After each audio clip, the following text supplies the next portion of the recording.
আসসালামু আলাইকুম ওয়া রাহমাতুল্লাহি ওয়া বারাকাতুহু।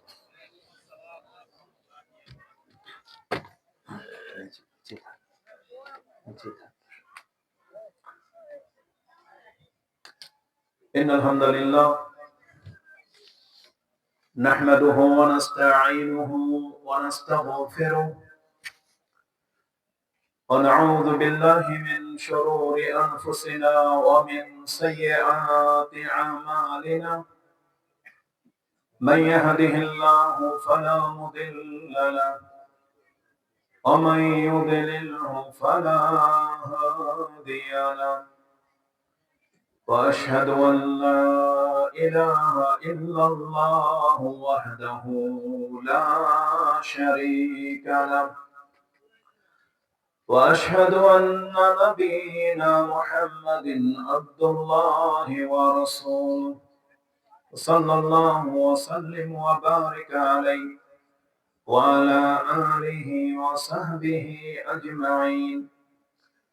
يا أيها الذين آمنوا اتقوا الله حق تقاته ولا تموتن إلا وأنتم مسلمون.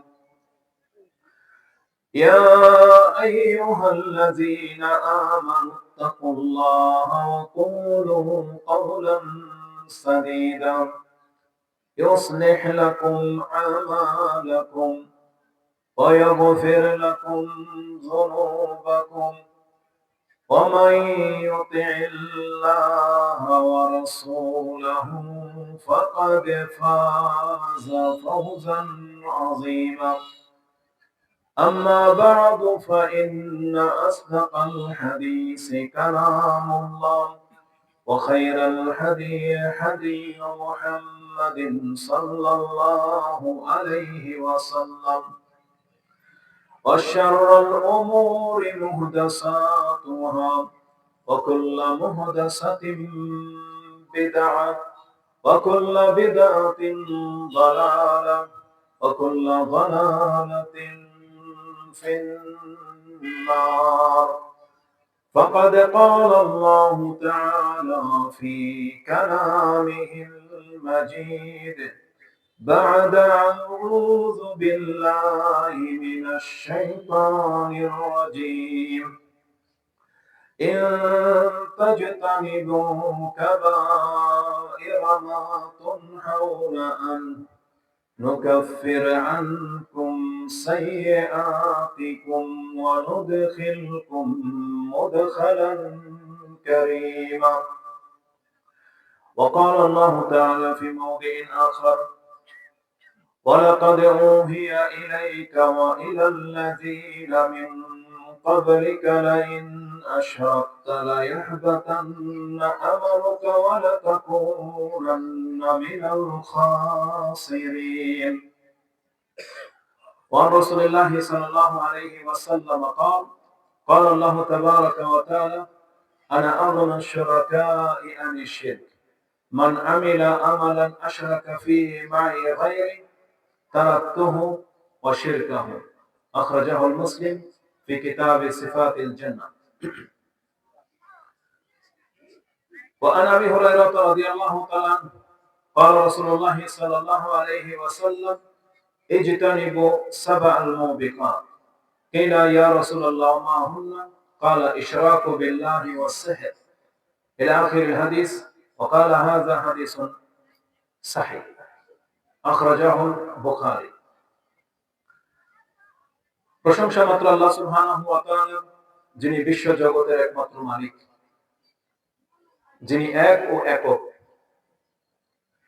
যার হাতে সমস্ত ক্ষমতা। তিনি একাই হচ্ছেন সবকিছুর মালিক, তিনি একাই হলেন সবকিছুর স্রষ্টা, তিনি একাই হলেন রাজ্জাক।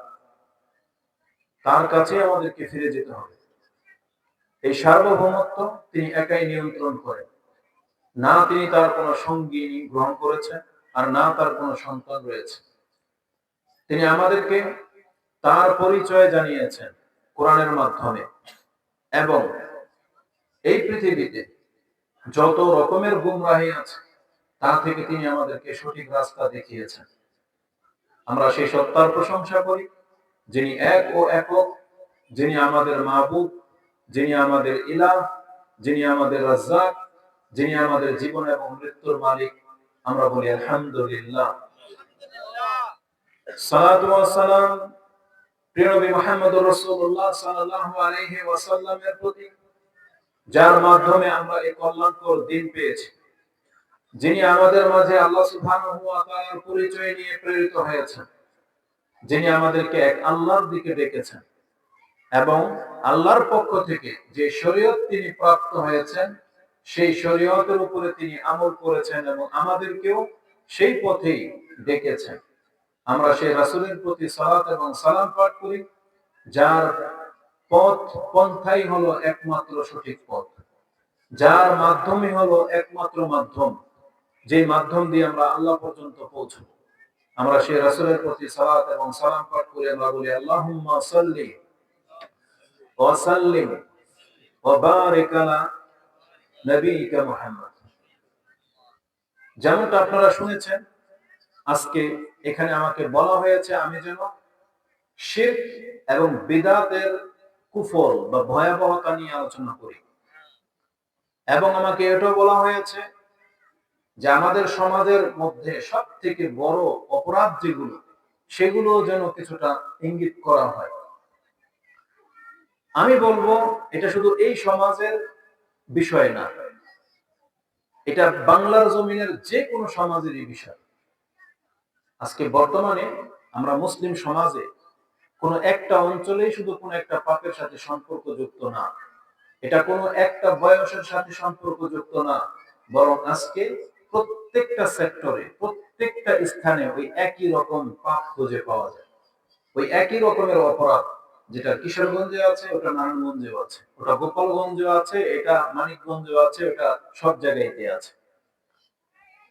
মুসলিমদের চরিত্র সবার একই রকম।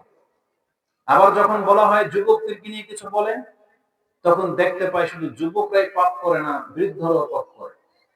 যুবকদের চরিত্রই শুধু নষ্ট না, আমাদের বয়স্কদের চরিত্র নষ্ট। তো এক কথায় প্রত্যেকটা মানুষ, আমি নিজে এবং আমাদের মধ্যে অপরাধ রয়েছে। কম বেশি আমরা সবাই পাপী, কম বেশি আমরা সবাই আল্লাহ সুবহানাহু ওয়া তাআলার নাফরমানিতে লিপ্ত।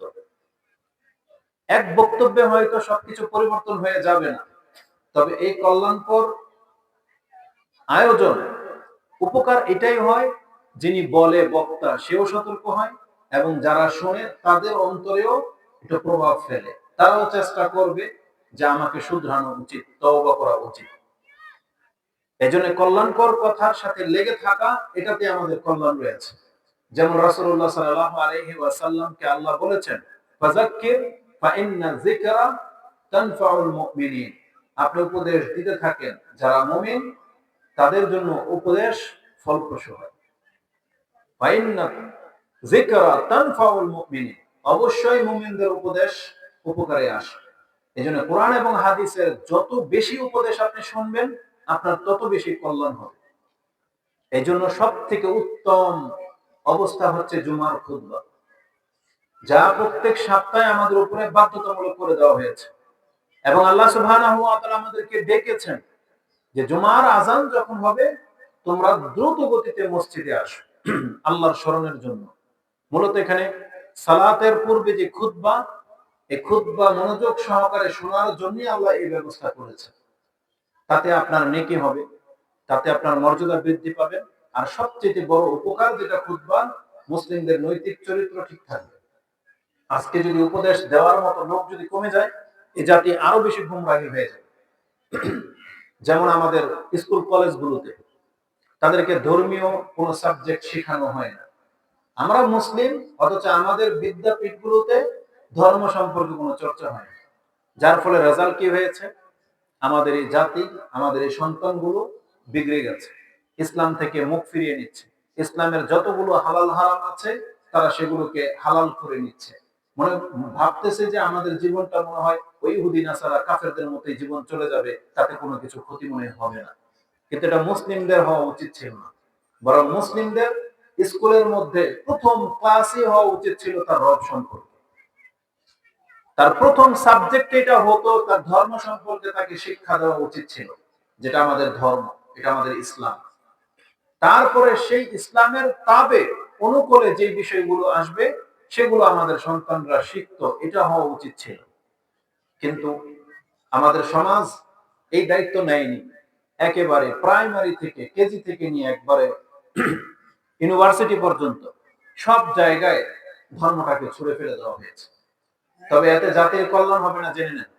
এই জাতি অধঃপতনের দিকে যাচ্ছে, একেবারে অধঃপতনের থেকে যাবে। কল্যাণ ছিল ধর্মের দিকে ফিরে আসে, আল্লাহর কালামের দিকে ফিরে আসে।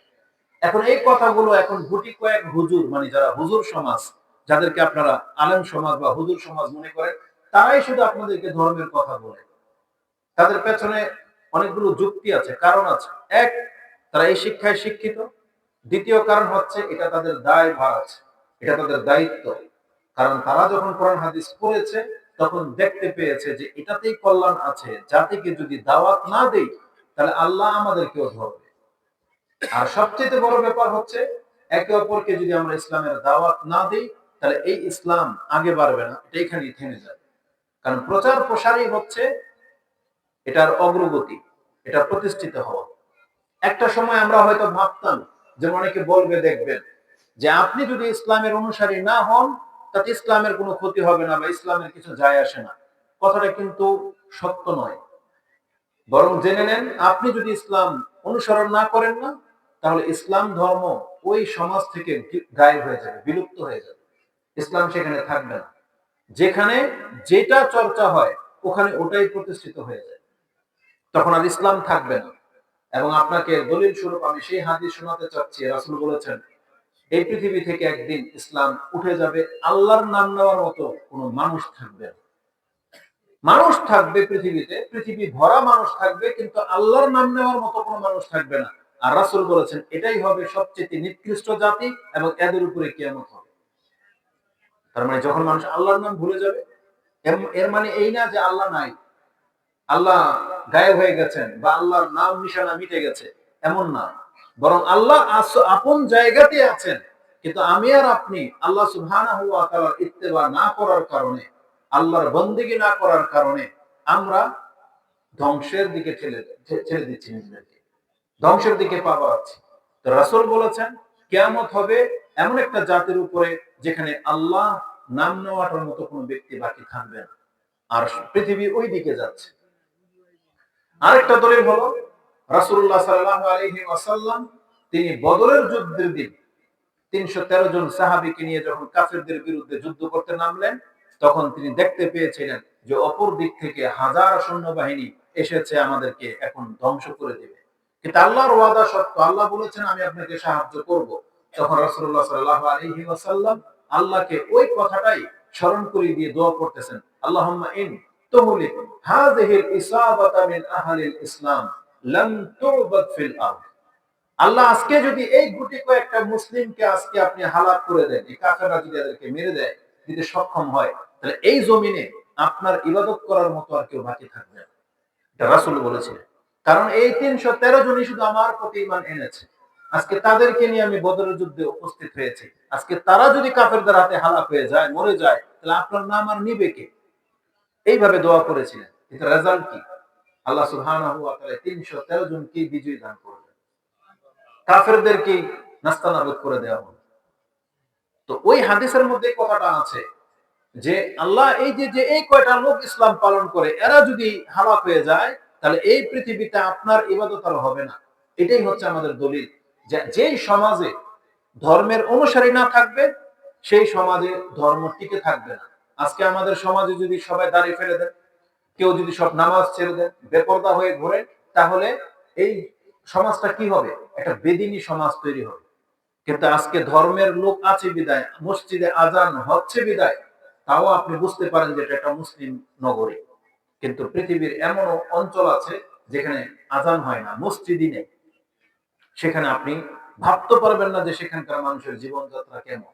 তবে কিছু কিছু মুসলিম তার ভাগ্যক্রমে পেটের দায়ে বা অর্থের লোভে সেই সব দেশে বসবাস করা শুরু করেছে। তাদের মধ্যে কিছুটা ঈমান থাকার ফলে তারা আমাদের কাছে সেটা শেয়ার করে বলে যে এমন একটা জায়গাতে বসবাস করি যেখানে আল্লাহর নাম উচ্চারণ করা হয় না। নামাজের ওয়াক্ত বলে কিছু জানা নাই, সেখানেও তারা পেরেশান অনুভব করে যে আজকে এমন একটা কাফের দেশে এসে আমাদের ইসলাম ধর্মের কোনো কিছু আমরা দেখি না। তা আমাদের সমাজ থেকে যদি ইসলাম গায়েব হয়ে যায়, তাহলে এই সমাজের মুসলিমদের কোনো অস্তিত্বই থাকবে না। অতএব যেই কল্যাণকর কাজগুলোতে অংশ নেওয়া সম্ভব, মুসলিমদের উচিত এই কল্যাণকর কাজে অংশ নেওয়া। আজকে দেখা যায় পক্ষপাতিত্বের কারণে রাজনৈতিক ফিল্ডের মতো হয়ে গেছে ওয়াজ মাহফিল। এই হুজুর আসলে তো আরেক হুজুরের গ্রুপ এখানে আসবে না। এটা একটা রাজনৈতিক সিস্টেম হয়ে গেছে যে এটা বাতিল, এটা হক। হক আসলে বাতিলের লোক আসবে না, বাতিলের লোক আসলে হক লোকেরা আসবে না। এটা সমাজের একটা প্রেক্ষাপট হয়ে গেছে। তবে এই ক্ষেত্রে বিচক্ষণ যারা, তাদের জন্য উচিত হবে কান কথায় সাড়া না দিয়ে বিবেকটাকে কাজে লাগানো। যখনই কোনো হুজুর এখানে এসে বসবে, যাকে আপনি চেনেন না, প্রথম আপনার উচিত হবে, যেহেতু এটা ইসলামিক একটা মাহফিল, একটা হুজুরই তো বসছে, টুপি পরা, দাড়িওয়ালা, জুব্বাওয়ালা, কোনো খ্রিস্টানের বেশ নিয়ে তো বসে নাই, কোন ইহুদির বেশ নিয়ে তো বসে নাই, দাবি তো করে নাই, কোন রাজনৈতিক দলের লোক তো না, হুজুর হিসাবেই বসছে। তাহলে প্রথম হলো, যেটা আপনি চিনেন না, আগে তার কথা আপনি মনোযোগ সহকারে শুনতে হবে। কথা যদি ভালো হয় তখন আপনি মেনে নেবেন, কথা যদি ভালো না হয় ছুঁড়ে ফেলে দিবেন। কিন্তু এই যে এখানে বসাতে, এটা তো আপনার নেকি রয়েছে। আল্লাহর কাছে আপনি বলতে পারবেন যে আল্লাহ, আপনার কথা বলে কেউ আমাদেরকে ডেকেছিল, আমরা গিয়েছিলাম, কিন্তু দেখি না কথা আপনার না, অন্য দলের কোন ব্যক্তির, তখন আমরা একে ছুঁড়ে ফেলে দিয়েছি। এটা করতে হবে। কিন্তু আপনি আগেই শুনলেন না, কানে আঙ্গুল দিয়ে ঠেসে বসে রইলেন, ওই মোবাইল নিয়ে টিভির সামনে, ক্যারাম বোর্ডের ঘরে, ওই মোবাইল মানে রাস্তাঘাটের মধ্যে সময় পার করতেছেন। আপনি নাজাত পাবেন। আমাদের সম্ভাবনা আছে, যদি কথা হক হয় আমরা নাজাত পাবো, এটাকে আল্লাহর কাছে উসিলা করতে পারবো যদি কোরআন হাদিসের কথা হয়। কিন্তু আপনার কোনো গ্যারান্টি নেই, কারণ আপনি তো এখানে আসেনি নেই। ভালো আর মন্দ বলে আপনার কিছু নাই। আমাদের ভালো হতে পারে, মন্দ হতে পারে, কিন্তু তাদের ভালো মন্দ বলে কিছু নাই। এজন্য যারা এসেছেন, অবশ্যই এটা কল্যাণকর কাজে আপনার অংশ নিয়েছেন, এতে আপনার ফায়দা হবে। কি ফায়দা? কারণ বুখারী এবং মুসলিমের একটা হাদিস আপনি পেয়ে যাবেন, সম্ভবত বুখারীতে হাদিসটি ৬৮০৪ নম্বরে রয়েছে সম্ভবত, মুসলিমে হাদিসটি ৬৭৩২ রয়েছে। এটা হচ্ছে মাজালিসুল জিকির, জিকিরের মজলিসে বসলে তার মর্যাদা কি। আল্লাহ সুবহানাহু ওয়া তাআলা ফেরেশতাদেরকে সাক্ষী করে বলেছিলেন, এই ধরনের মজলিসে যারা উপস্থিত হয় তাদের প্রত্যেককে ক্ষমা করে দেওয়া হবে। এটা আল্লাহর ওয়াদা। এবং আল্লাহ বলেন না যে আমি ক্ষমা করে দিব, আল্লাহ বলছেন না, বসলেই ক্ষমা তাদেরকে অটোমেটিকলি করে দেওয়া হবে। বলছেন উশহিদুকুম আন্নী কাদ গাফারতু লাহুম, ফেরেশতারা তোমরা সাক্ষী থাকো, যারা এখানে বসেছে আমি আল্লাহ তাদের প্রত্যেকটাকে ক্ষমা করে দিলাম। আল্লাহ এটা বলেছে। এবং বলবেন ওয়া আতাইতুহুম মা সাআলু, তারা আমার কাছে যা চাচ্ছে আমি আল্লাহ তাদেরকে তা দিয়ে দিলাম। ওয়া আজারতুহুম মিম্মা ইসতাজারু, তারা আমার কাছে যেই জিনিস থেকে পানাহ চাচ্ছে, আশ্রয় চাচ্ছে, আমি আল্লাহ তাদেরকে সেই জাহান্নাম থেকে আশ্রয় দিয়ে দিলাম। এটা আল্লাহ বলে।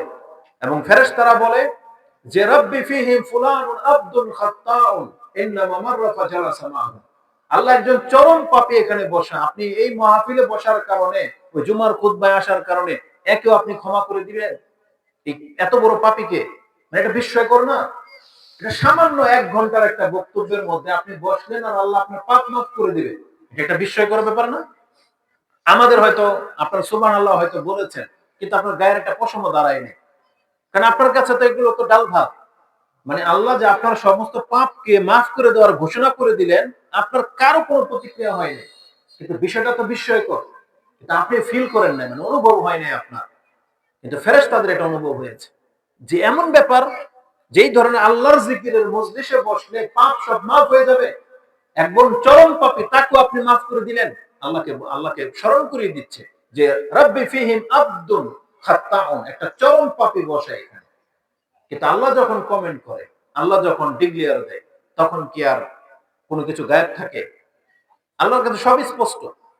তখন আল্লাহ সুবহানাহু ওয়া তাআলা বলেন, কেন ওই ব্যক্তিকে ক্ষমা করা হবে তোমরা সেটাও জেনে রাখো। যারাই আল্লাহ সুবহানাহু ওয়া তাআলার জিকিরের মজলিসে বসে, যারা সকাল সন্ধ্যা আল্লাহকে জপে, সে হয়তো আমাদের কাছে কম দামি মানুষ, কিন্তু আল্লাহর কাছে সে অনেক দামি মানুষ। জানেন কতটা মর্যাদা আপনাদের? এখানে কোটিপতি লোক নাই বললেই চলে, আমরা এখানে কেউ কোটিপতি নেই। যার ফলে আজকে কাজ কাম ফেলে দিয়ে বড় বিজনেসম্যান এখানে হয়তো কেউ নাই, যার ফলে আপনার জন্য এখানে আসা সহজ হয়েছে। কারণ আমাদের কাছে এগুলো কোনো বিষয় না, ঘরে বসেছিলাম চলে আসছি, ফ্রি ছিলাম, তাই আমরা মনে হচ্ছে একবারে কম দামি মানুষ, তাই না? এটা আমাদের অধিকাংশ মানুষের অবস্থা তো এটাই, আমরা মেনে নিলাম কম দামি মানুষ। কিন্তু আল্লাহর কাছে আমাদের মর্যাদা কি? আল্লাহ সুবহানাহু ওয়া তাআলা ফেরেশতাদেরকে বলেছেন, ওই যে পাপীকে ক্ষমা করা হবে, এটা শুধু ওয়াজে এসে বসার কারণে ক্ষমা করা হবে না, বরং সে এমন একটা টিম, এমন একটা জাতির মাঝে এসে বসে গেছে, হুম জুলাসাউ, যারা বসে আছে, লা ইয়াশকা বিহিম জালিসুহুম, এদের সাথে যত বড় পাপী এসে বসে যাক, তাকে আমি হতভাগ্য বানাবো। আল্লাহ বলেছেন, কোন পাপী যদি কোন জিকিরকারী ব্যক্তিদের সাথে এসে বসে যায়, ওই পাপী ব্যক্তিকে আল্লাহ হতভাগা বানাবে না। আল্লাহর জিকিরকারীকে আল্লাহ ক্ষমা করে দেয়, সাথে ওই ব্যক্তি ক্ষমা পেয়ে যায় শুধু এই জিকিরকারীদের সাথে থাকার কারণে। অনেক বড় একটা ব্যাপার, যার ফলে আমাদের নবী মুহাম্মদুর রাসূলুল্লাহ সাল্লাল্লাহু আলাইহি ওয়াসাল্লামকে আল্লাহ নিজে আদেশ করেছেন, আপনারা চোখ তুলে কোটিপতির দিকে তাকাবেন না। আপনি এই সমস্ত এই যে গরীব সাহাবী যারা ছিল আপনার আশেপাশে থাকে, সব সময় নিজেকে এদের সাথে লাগিয়ে রাখবেন। ঘটনাটা ঘটেছিল এমন, আবু জাহেল বা আবু লাহাব বা উতবা শাইবা বড় বড় নেতারা রাসূলুল্লাহ সাল্লাল্লাহু আলাইহি ওয়াসাল্লামকে একদিন অফার করলো যে আপনার মজলিসে সব সময় কম দামি মানুষগুলো থাকে, গরীব সাহাবীরা, কৃতদাস, আমরা এদের সাথে বসাটা শান মনে করি না, আমাদের সাথে যায় না, এদেরকে সরিয়ে দেন, আপনার মজলিসে আমরা বসতে রাজি, শুনবো আপনি কি বলতে চান। তিনি একবার চিন্তা করেই নিয়েছিলেন রাসূলুল্লাহ সাল্লাল্লাহু আলাইহি ওয়াসাল্লাম, যদি এমনটা হয়তো ভালোই, আবু জাহেল আবু লাহাব আমার কথা শুনে হয়তো বা হেদায়েত পেয়ে যাবে, তখন তিনি চেয়েছিলেন হয়তো যে সাহাবীদেরকে একটা টাইম বলে তাদেরকে বলি যে আজকে তোমরা সরো, আজকে ওরা বসুক, এটা চিন্তা করেই নিয়েছিলেন। কিন্তু সুবহানাল্লাহ, আল্লাহর কাছে এটা পছন্দ হয়নি। আল্লাহ সুবহানাহু ওয়া তাআলা আয়াত নাযিল করে দিয়েছেন কোরআনে যে না, আপনার এই চিন্তাটা ঠিক হবে না, বরং আপনি নিজেকে এই সমস্ত অভাবী সাহাবীদের সাথেই লাগিয়ে রাখেন। যদি পয়সাওয়ালা নেতা যদি ক্ষমা পেতে চায়, তাহলে তার ক্ষমতা থাকলে এদের সাথে এসে বসুক, আমি আল্লাহ ক্ষমা করে দেব। এদের মর্যাদা এমন। কোথায় আছে কোরআনের আয়াতটা? আপনি পেয়ে যাবেন সূরা কাহফ 18 নম্বর সূরা 27 এবং 28 নম্বর আয়াতটা আপনি পড়েন। তাতে আল্লাহ সুবহানাহু ওয়া তাআলা বলেছেন, ওয়াসবির نفسك مع الذين يدعون ربهم بالغداة والعشي يريدون وجهه ولا تعد عيناك عنهم تريد زينة الحياة الدنيا ولا تطع من أغفلنا قلبه عن ذكرنا واتبع هواه وكان أمره فرطا। আল্লাহ সুবহানাহু ওয়া তাআলা রাসূলকে বলতেছেন, ওয়াসবির নাফসাকা মা'আল্লাযীনা ইয়াদউনা রাব্বাহুম বিল গাদাতি ওয়াল আশি, যারা সকাল এবং সন্ধ্যায় তার রবকে ডাকে, আপনি নিজেকে তাদের সাথে স্থির রাখেন। ওয়ালা তা'দু আইনাকা আনহুম তুরিদু যিনাতাল হায়াতিদ দুনিয়া, যারা শুধু দুনিয়ার চাকচিক্য খোঁজে, যারা দুনিয়ার জিনাত, যারা দুনিয়ার নেতা ক্ষমতা রাখে, আপনি তাদের দিকে ফিরেও তাকায়েন না। কারণ তাদের অবস্থা হয়ে গেছে এমন, আল্লাহর জিকির থেকে তারা দূরে থাকার কারণে তাদের অন্তর হয়ে গেছে শক্ত, ওয়াকানা আমরুহু ফুরুতা, এবং তারা হয়ে গেছে ডেমকিয়া, মানে তারা কোনো কিছুর পরোয়া করতে চায় না, তারা অহংকারী হয়ে গেছে। এই জন্য তাদের মজলিসে আসা না আসা নিয়ে আপনার মাথা ঘামাতে হবে না। যারা আপনার মজলিসে নিয়মিত বসে, আপনি নিজেকে তাদের সাথে রাখেন। এটা হচ্ছে এই জিকির ওয়ালাদের মর্যাদা।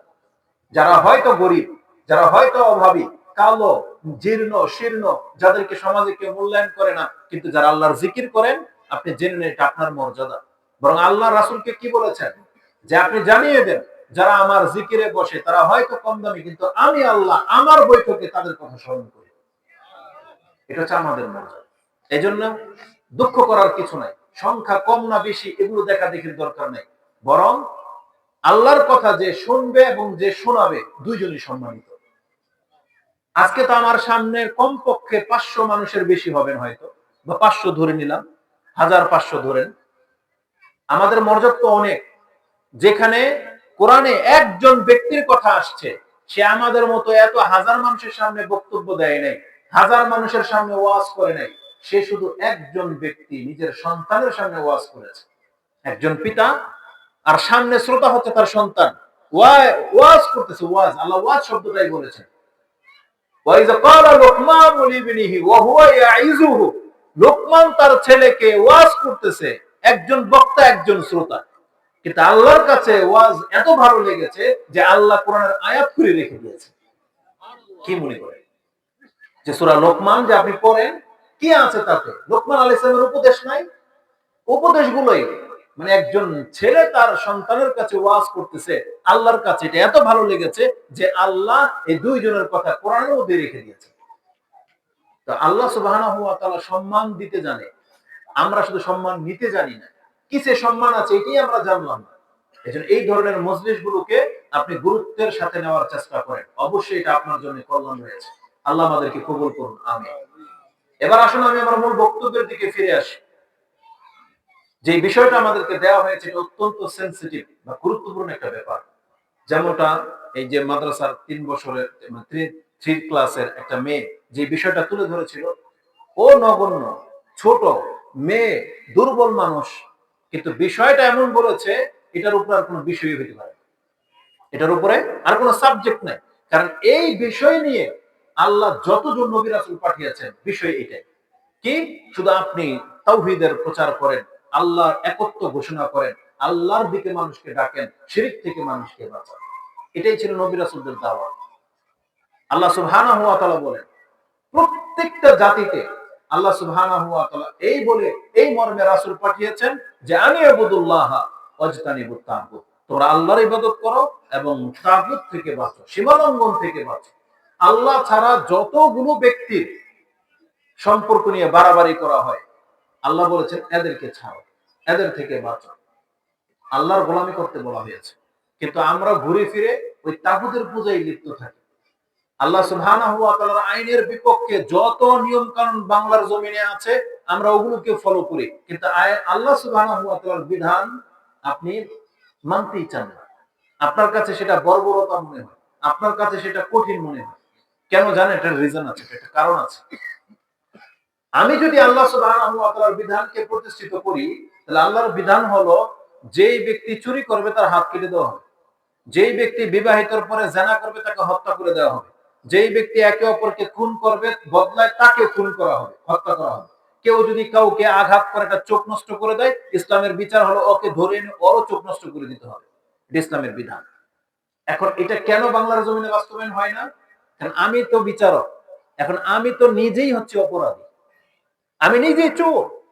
এখন আমি যদি বলি এটা কার্যকর করা হোক, তাহলে কিছুদিন পরে তো আমার চুরি ধরা পড়ে যাবে, তো প্রথম তো হাত আমার যাবে, তাই না?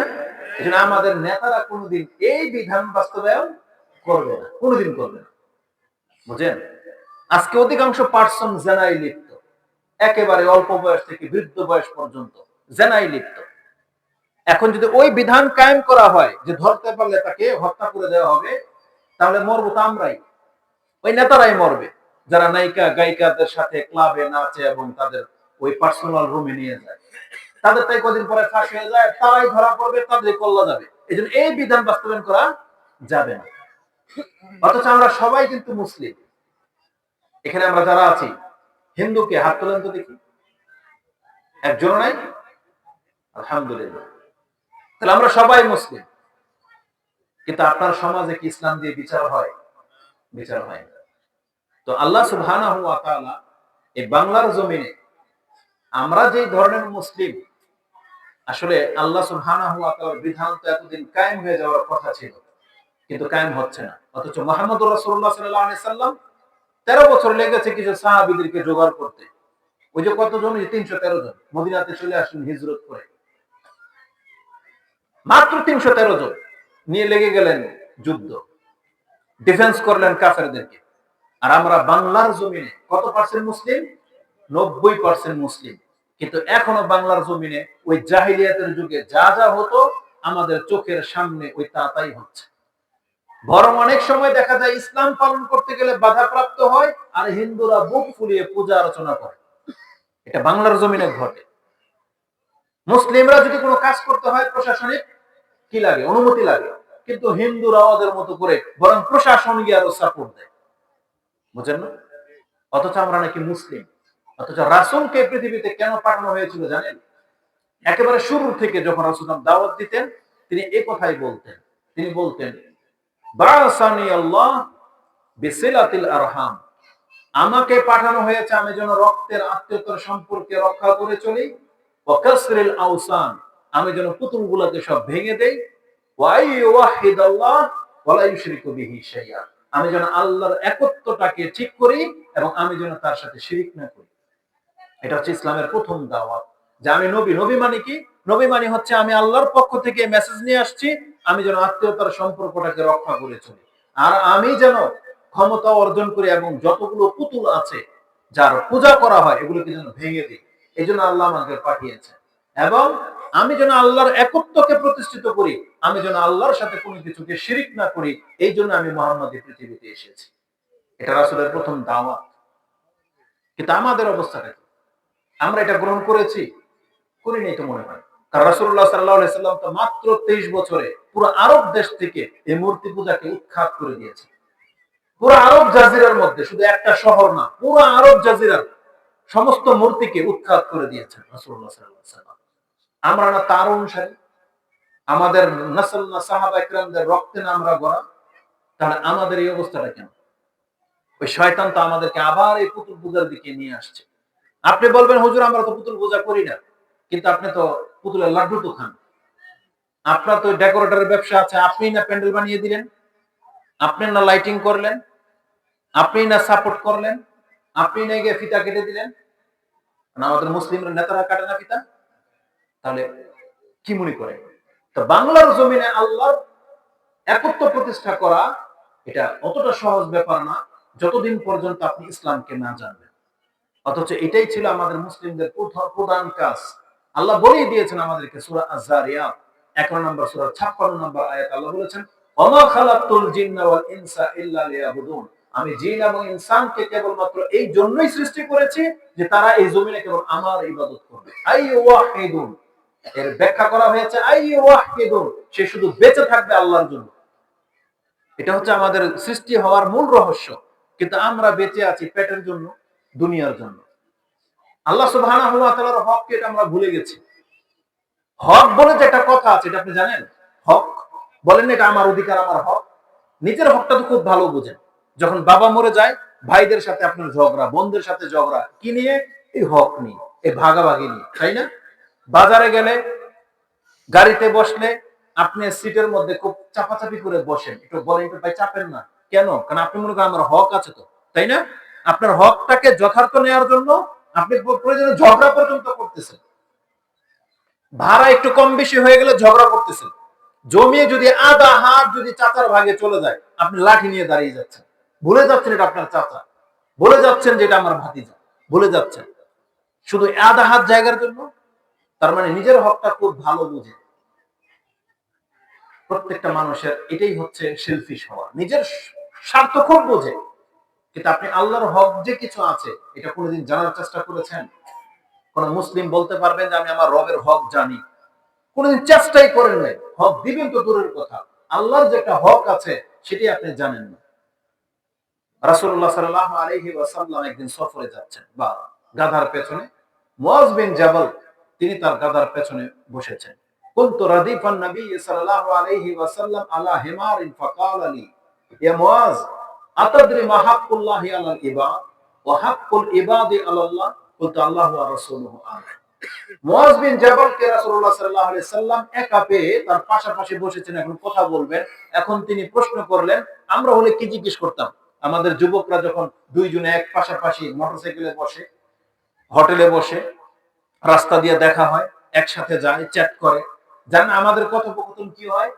আমাদের কথোপকথন হয় প্রথম, আজকে কার খেলা ছিল রে, কে কত রান করছে, কে কি করছে, ওটা। আর না হয় মহিলা সংক্রান্ত বিষয়, কার গার্লফ্রেন্ড কি, কে কি করলো না করলো। আর না হয় ওই রাজনৈতিক ইস্যু, কে জিতলো কে হারলো, কে কাকে মারলো, কোথায় সেমিনার আছে, এগুলো এগুলো হচ্ছে আমাদের টপিকস। কিন্তু রাসূলুল্লাহ সাল্লাল্লাহু আলাইহি ওয়াসাল্লাম তিনি যখনই সাহাবা একরামদের সাথে একা একা চলতেন বা খুব গভীর সময় কাটাতেন, তখন আল্লাহ সুবহানাহু ওয়া তাআলার বিষয় নিয়ে কথা বলতেন। আল্লাহ সুবহানাহু ওয়া তাআলার বিষয়। আসুন কয়েকটা এক্সাম্পল দিলে আপনি বুঝতে পারবেন। এটা ছিল মুয়াজ বিন জাবালের ঘটনা। একটু পরে আসি, যেটা এখানে বললাম যে আমাদের কথোপকথন কি হওয়া উচিত। রাসূলুল্লাহ সাল্লাল্লাহু আলাইহি ওয়াসাল্লাম ওর বয়সের ৫ থেকে ৬ বছরের আপন চাচতো ভাই আব্দুল্লাহ, মানে আব্দুল ইবনে আব্বাস, আব্বাস রাদিয়াল্লাহু তাআলার ছেলে আব্দুল্লাহকে একদিন পেয়েছেন কাছে। তখন তিনি আমজা করে ধরলেন এবং বললেন, ইয়া গোলাম ইন্নী উআল্লিমুকা কালিমাত ইহফাজিল্লাহ ইয়াহফাজুক ইহফাজিল্লাহ তাজিদহু তুজাহা। হে গোলাম, হে আমার বৎস, তুমি শোনো, তুমি এমন একটা কিছু কথা তোমাকে আমি আজকে শিক্ষা দেব, তুমি যদি এটাকে হিফজ করতে পারো, ধারণ করতে পারো, তাহলে এটা তোমার জন্য কল্যাণ। কি? ইহফাজিল্লাহ ইয়াহফাজুক, তুমি আল্লাহর হেফাজত করো, আল্লাহ তোমার হেফাজত করবে। ইহফাজিল্লাহ, তুমি আল্লাহর হেফাজত করো, তুমি যে কোনো বিপদে আল্লাহকে তোমার সামনে পাবে। এটা হচ্ছে তাওহীদের দাওয়াত, যে একজন ছোট্ট একটা বাচ্চাকে রাসূল শিক্ষা দিচ্ছেন এইভাবে, যে তুমি আল্লাহর দ্বীনের হেফাজত করো, আল্লাহর মর্যাদার হেফাজত করো, আল্লাহ তোমার হেফাজত করবে। কিন্তু আমরা কয়জন মুসলিম বিজ্ঞ ব্যক্তি বলতে পারবেন না যে আল্লাহর মর্যাদা হেফাজত কিভাবে করতে হয়, আল্লাহকে কিভাবে হেফাজত করতে হয় আপনি জানেন না। আপনার চোখের সামনে শিরক হয়, আপনার ঘরের সামনে আল্লাহর হককে নষ্ট করা হচ্ছে, আপনাদের এই মাহফিল গুলোতে আল্লাহর হক নষ্ট করা হয়, সেখানে উঠলে আল্লাহর বরত্ব নিয়ে খুব কম কথা বলা হয়, এখানে শুধু বুজুর্গ, অমুক পীর, তমুক বাবা, অমুক অলির সম্পর্কেই কথা বলতে বলতে তাদের মাহফিল শেষ হয়ে যায়। কিন্তু আপনারা সেগুলোর কোনো প্রতিবাদও করেন না। ওই যে রাস্তা দিয়ে যাচ্ছে একটা মাইক বাজাতে বাজাতে আইসক্রিম বিক্রেতা বলতেছে যে মুর্দাকে জিন্দা করে কে? আমার খাজা জি করে। এটা কার মর্যাদা? আল্লাহর। ও কার মর্যাদা পেশ করতেছে? খাজা। আর আপনি মুসলিম, আপনার সামনে দিয়ে যাচ্ছে, বলছে কি মুর্দাকে জিন্দা করে কে? বলছে খাজা জি করে। তা বলছে জিলানির জিলানি, যার নামের গুণে আগুন হয়ে যায় পানি, এ গান গাচ্ছে আর যাচ্ছে, আর আপনি বলছেন মুসলিম। তাহলে আপনার চোখের সামনে আল্লাহর হককে নষ্ট করা হচ্ছে। পৃথিবীর কোন ব্যক্তির নাম নিয়ে আগুন পানি হবে? অথচ আপনি মুসলিম। মুর্দাকে জিন্দাকে আল্লাহ ছাড়া পৃথিবীর কোন ক্ষমতা আছে কারো? কিন্তু কোনো প্রতিবাদ নাই। আপনার পাশের ঘরে মাজার ভক্ত ওই পতাকা টাঙিয়ে দিয়েছে, তার ঘরের উরুসের মধ্যে এই গানগুলো বাজে, কিন্তু এলাকার প্রত্যেকটা মানুষ নিজেকে মুসলমান দাবি করে, কোনো প্রতিবাদ নাই। খালি আমাদের মাহফিলের সময় তোমাদের অ্যালার্জি যে আমরা তোমাদেরকে আল্লাহ এবং কোরআনের দিকে ডাকি, আর প্রকাশ্যে শিরক হয়, প্রকাশ্যে তারা শিরক করে, প্রকাশ্যে শিরকি বাক্য। তারা বলতেছে যে আল্লাহর দন নবীকে দিয়া আল্লাহ হয়ে গেলেন গায়েব হইয়া, নবীর দন খাজাকে দিয়া নবী রইলেন রওজায় শুইয়া। এই জন্য খাজার কাছে কেউ চাইলে কেউ নাকি খালি হাতে ফিরে না, এখন নাকি খাজায় নাকি সব দেয়। আর এগুলো বললে আমরা আমাদেরকে বলা হয় এরা গুস্তাখে রাসূল, এরা আল্লাহর ওলিকে মানে না। আরে আপনি আল্লাহকে ছেড়ে দিয়েছেন আর আপনি আসছেন আপনার ওলিকে নিয়ে, আপনি তো আল্লাহকে ছেড়ে দিলেন। অথচ রাজ্জাককে আল্লাহ সুবহানাহু ওয়া তাআলা, এই যে মেয়েটা তিনটা ভাগ যে বললো, হয়তো অনেকে বুঝেন না, এগুলো আসলে ওই ধর্মীয় টার্ম, তো এই জন্য আমরা ভাগ টাগ দিয়ে আপনাকে বুঝাবো। সে যে বলেছে তাওহীদ উলুহিয়া, তাওহীদ রুবুবিয়া, তাওহীদ আসমা ও সিফা, এটা একটা প্রকরণ বোঝার জন্য, কিন্তু অত্যন্ত সহজ সাবজেক্ট ছিল এটা। মানে আল্লাহকে চেনার একটা সহজ সাবজেক্ট, মানে আল্লাহকে আপনি যে প্রতিষ্ঠিত করবেন কোন দিক থেকে, তিন দিক থেকে, সেটা আমিও বলবো ইনশাআল্লাহ। তা আমি বলতে চাচ্ছি, যখন কারোর সাথে কথোপকথন হবে, কি সাবজেক্ট নিয়ে কথোপকথন হওয়া উচিত, মুসলিমদের টপিকস কি হওয়া উচিত, এই খেলতামশা, এই ঘোড়ার ডিম। রাসূলুল্লাহ সাল্লাল্লাহু আলাইহি ওয়াসাল্লাম যে বিষয়গুলোকে প্রাধান্য দিতেন, এটা হইতে হবে আমাদের বিষয়। কারণ আমাদের কিন্তু মৃত্যুর চেইন কিন্তু খুব চলমান, যে কোনো সময় আমরা মরে যেতে পারি। কিন্তু আপনি যদি এই যে ভালো কথা বলতে বলতে মরে যান, তাহলে আপনি জান্নাত পেয়ে যেতে পারেন। এই জন্য মুখ জবানের একটা ইবাদত আছে। জবানের ইবাদত হচ্ছে জবান দিয়ে ভালো কথা বলা, আল্লাহর কথা বলা। তো যখনই কারোর সাথে টপিকস একত্রিত ভাবে আলোচনা করবেন, আল্লাহর বিষয়টাকে নিয়ে আসেন। যেমনটা বলেছি যে রাসূলুল্লাহ সাল্লাল্লাহু আলাইহি ওয়াসাল্লাম কাউকে একা পেলে তিনি এইভাবে কথা বলতেন। আরেকজন সাহাবী মুয়ায বিন জাবালি, আরেকটা ঘটনা, তিনি বলতেছেন কুনতু মা নবী সাল্লাল্লাহু আলাইহি ওয়াসাল্লাম আলা সাফারিন ফাআসবাহতু ইয়াওমান করিবাম মিনহু ওয়া নাহনু নাসির। একদিন আমরা কোন এক সফরে চলছিলাম, হঠাৎ করে একবার সকালবেলা আমি চলতে চলতে দেখলাম আমি কেবল রাসূলের একেবারে কাছাকাছি চলে আসছি। তিনি বলছেন আমি রাসূলের একেবারে কাছে, এখানে কেউ নাই, রাসূল আগে আর আমি চলে আসছি, পাশাপাশি আমরা যাচ্ছি। নাহনু নাসির মানে আমরা সফর করতেছি। তখন তিনি বললেন এটাই সুযোগ, রাসূলকে আজকে একা পেয়েছি, মনের একটা প্রশ্ন করে দেই।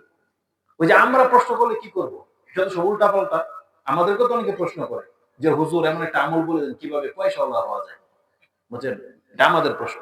কোন মহিলা যদি প্রশ্ন করে হুজুর এমন কোন আমল আছে যে আমার মেয়েটা তাড়াতাড়ি বিয়ে হয়ে যায়, এটা হচ্ছে আমাদের দুনিয়াবী প্রশ্ন। কিন্তু রাসূল সাল্লাল্লাহু আলাইহি ওয়াসাল্লামকে তারা কিন্তু এই প্রশ্ন করতেন না যে ইয়া রাসূলুল্লাহ একটা কিছু বলে দেন, আমি তো অনেক অভাবী, আমি কিভাবে রাতারাতি ধনী হইতে পারবো। একটা প্রশ্ন আপনি দেখাইতে পারবেন না যে কোন সাহাবী এমন প্রশ্ন করেছে। বরং তারা রাসূলকে পেলে কি প্রশ্ন করে জানেন? মুয়াজ বিন জাবাল বলতেছেন, ইয়া রাসূলুল্লাহ দুল্লানি আলা আমালিন ইউদখিলুনিল জান্নাহ ওয়া ইউবাইদুনি মিনান নার। আপনি আমাকে এমন একটা আমলের কথা বলে দেন যেই আমলটা আমি জান্নাতে ঢুকতে পারবো, মানে আমাকে জান্নাতে ঢুকিয়ে দেওয়া হবে আমলের ভিত্তিতে, এবং আমাকে জাহান্নাম থেকে বাঁচিয়ে দেওয়া হবে। এই প্রশ্ন করেছেন। এটা হইতে হবে একটা মুসলিমের প্রশ্ন যে কিভাবে জান্নাত পাওয়া যায়। রাসূলুল্লাহ সাল্লাল্লাহু আলাইহি ওয়াসাল্লাম মুয়াজ বিন জাবালকে বলতেছেন, লাকাদ সাআলতানি আন আযীম, তুমি তো আমাকে একটা মহা প্রশ্ন করে ফেলেছো। এটা তো একটা বড় ব্যাপার যে যাকে মানে জান্নাত দিয়ে দেওয়া হবে এমন আমল, যে আমল করলে আমি জান্নাত পেয়ে যাবো, জাহান্নাম থেকে বেঁচে যাবো, এটা বড় ব্যাপার না? শর্টকাট প্রশ্ন। রাসূল বলতেছেন, তুমি এটা মহা প্রশ্ন করে ফেলেছো। তবে একটা কথা তোমাকে বলে দিই, জান্নাতে প্রবেশ করা আর জাহান্নাম থেকে দূরে থাকা এটা ওই ব্যক্তির জন্য সহজ হবে যার জন্য আল্লাহ সহজ করে দিবেন। ওয়াইন্নাহু লায়াসিরুন মাইয়াসসারাহুল্লাহু আলাইহি, আল্লাহ যার জন্য জান্নাতের পথটাকে সহজ করে দিবেন সেই ব্যক্তির জন্য এটা সহজ, সে জাহান্নাম থেকে মুক্ত হয়ে সহজভাবে জান্নাতে চলে যাবে। সেই সহজ রাস্তাটা কি জানতে চান? বলেন, জানতে চান সেই সহজ রাস্তাটা কি? রাসূল বলেছেন যে আল্লাহ যার জন্য সহজ করে দিবেন তার জন্য জান্নাত যা সহজ হয়ে যাবে। এটা যতগুলো মানুষ নিজেকে মুসলিম দাবি করে, কে কে মুসলিম একটু দেখি। মুসলিম আমরা? আলহামদুলিল্লাহ, হাত নামান। তাহলে আপনার মর্যাদা কি জানেন? আপনি এমন ব্যক্তি যার সম্পর্কে আল্লাহ চায় যে আমি ওকে জান্নাত দেব, আপনি হলেন সেই ব্যক্তি। প্রত্যেকটা মুসলিম, যে মুসলিমের ঘরে জন্ম হয়েছেন না, যে মুসলিম আল্লাহর কথা শুনতে পাচ্ছেন, কোরআনের প্রতি ঈমান আনতে পারলেন, এটা কিন্তু সহজ বিষয় না। মক্কার বড় বড় লিডাররা কিন্তু এই কোরআনটাকে আল্লাহর কালাম হিসেবে বিশ্বাস করতো না, যার ফলে মুহাম্মদ সাল্লাল্লাহু আলাইহি ওয়াসাল্লামকে মেরে পর্যন্ত দিতে চেয়েছিল। কিন্তু এটা আমাদের মতন ব্যক্তির মুখ থেকে শুনি আপনি বিশ্বাস করে নিচ্ছেন যে হ্যাঁ এটা আল্লাহর কালাম, তাই না? নাকি আমাদেরকে মারতে আসছেন? কিন্তু আমাদের রাসূল এটা বলেছিল কিনা? তাকে হত্যা করতে আসে নাই মক্কার মুশরিকরা?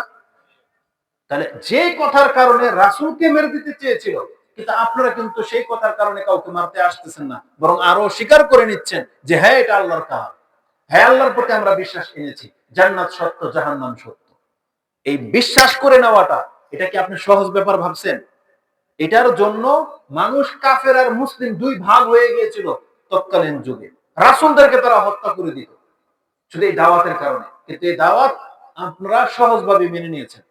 এই যে সহজভাবে মেনে নিতে পারলেন, এটা কার জন্য হয়েছে? আল্লাহর জন্য হয়েছে। আল্লাহ আমাদেরকে সে মানার তৌফিক দিয়ে দিয়েছেন। এই জন্য রাসূল বলেছেন, ওয়াইন্নাহু লায়াসিরুন মাইয়াসসারাহুল্লাহু আলাইহি, আল্লাহ জান্নাতের পথটাকে যার জন্য সহজ করে দিবেন তার জন্য জান্নাত পাওয়া সহজ। এটা বলে দিয়ে রাসূল কিন্তু থেমে যায়নি। তারপর রাসূল নিজেই আমাদেরকে সে আমলগুলোর কথা বলে দিয়েছেন।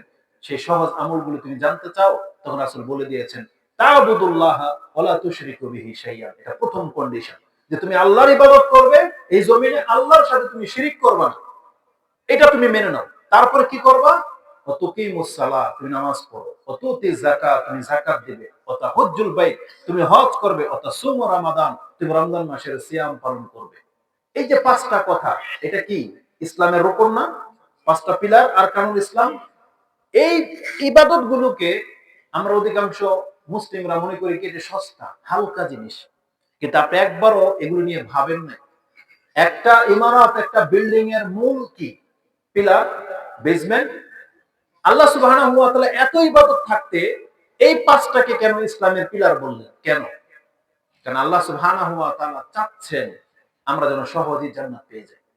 কারণ এই ইবাদত গুলো করা সহজ না কঠিন? সহজ। যার টাকা আছে তার হজ করা সহজ, যার টাকা আছে তার যাকাত দেয়া সহজ, আর যার টাকা নাই, যাকাতও নাই, হজও নাই। তো ইসলাম সহজ কিনা? যেমন এখন রমজান মাস না, আমাদের উপরে কি সিয়াম ফরজ? না, রমজান মাস আসলে সিয়াম। টাকা নাই, যাকাত নাই, টাকা নাই, হজ নাই, তো বাকি থাকলো কি? শুধু 5 ওয়াক্ত নামাজ। তাহলে ইসলাম কতটা সহজ করে দেওয়া হয়েছে যে আজকে যদি আমরা 5 ওয়াক্ত নামাজ পড়ে নিতাম, তাহলে আমরা কি জান্নাতি নাকি না? জান্নাতি। কত সহজ ইসলাম। কিন্তু শর্ত কি? আল্লাহর ইবাদত করতে হবে, আল্লাহর সাথে শিরিক করা যাবে। এটা যে ব্যক্তি করে দেখাতে পারবে, আজকে তার মর্যাদা আমি দেখাবো, যে যেই ব্যক্তি শিরক থেকে নিজেকে বাঁচিয়ে নিতে পারলো, তার মর্যাদাটা আল্লাহ কি রেখেছেন বা তার হিসাবটা কত সহজ হবে, আমি ওই দিকে আপনাকে নিয়ে যাবো। তা আমি বলতে চাচ্ছিলাম, যখন মুসলিমরা একে অপরের সাথে সাক্ষাৎ করবে, তারা কি বিষয় নিয়ে কথা বলবে? সব থেকে গুরুত্বপূর্ণ বিষয়গুলো নিয়েই কথা বলা উচিত। তো মুহাম্মদুর রাসূলুল্লাহ সাল্লাল্লাহু আলাইহি ওয়াসাল্লাম তিনি একদিন মুআয বিন জাবালকে কাছে পেয়েছেন এবং তিনি বললেন, আতাদরি মা হাক্কুল্লাহি আলাল ইবাদ, তুমি কি জানো আল্লাহর হক কি তার বান্দার উপরে? ওয়া হাক্কুল ইবাদি আলাল্লাহ, বান্দারই বা কি হক আল্লাহর উপরে? বলছে আল্লাহু ওয়া রাসূলুহু আ'লাম, এটা আল্লাহই ভালো জানে এবং তার রাসূল ভালো জানে। তখন রাসূল সাল্লাল্লাহু আলাইহি ওয়াসাল্লাম বলেছেন, মুআয তুমি ভালো করে জেনে রাখো, হাক্কুল্লাহি আলাল ইবাদ আইয়াবুদুহু ওয়া লা ইউশরিকু বিহি শাইআন, এটা আল্লাহর হক, প্রত্যেকটা মানুষের উচিত আল্লাহর ইবাদত করা এবং আল্লাহর সাথে কাউকে শরীক না করা, শিরকের মতো ইবাদত, পাপে লিপ্ত না হওয়া, এটা হচ্ছে আল্লাহর হক। এটা কত ব্যাপক এটা আমি একটু পরে বলতেছি। এখন কোন ব্যক্তি ধরেন এমন যারা আছেন যে আপনি জীবনে কোনোদিন আল্লাহর সাথে শিরিক করেন নাই, তাহলে আপনার মর্যাদাটা কি এটা আপনাকে জানতে হবে। রাসূল বলেছেন, ও হাক্কুল ইবাদি আলাল্লাহ আল্লা ইউআযযিবা মান লা ইউশরিকু বিহি শাইআন, আল্লাহ এটা আমাদের সাথে ওয়াদা করেছেন, যেই ব্যক্তি বিনা শিরকে মরতে পারবে, তাওহীদের উপরে মরতে পারবে, তার যত পাপ আছে এটা আল্লাহ দেখে নেবে। আল্লাহ বলেছেন আমি ওকে শাস্তিবিহীন নাজাত দিয়ে দেব। এটা হচ্ছে শিরকের অনেক বড় একটা অপরাধ, যেটা আপনাকে জাহান্নামী করে দিচ্ছে।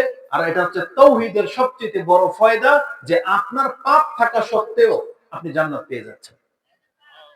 যেই পাপগুলোর শাস্তির কথা আছে, ওটা শাস্তি পেয়ে হলেও আপনি জান্নাতে যাবেন। কিসের কারণে?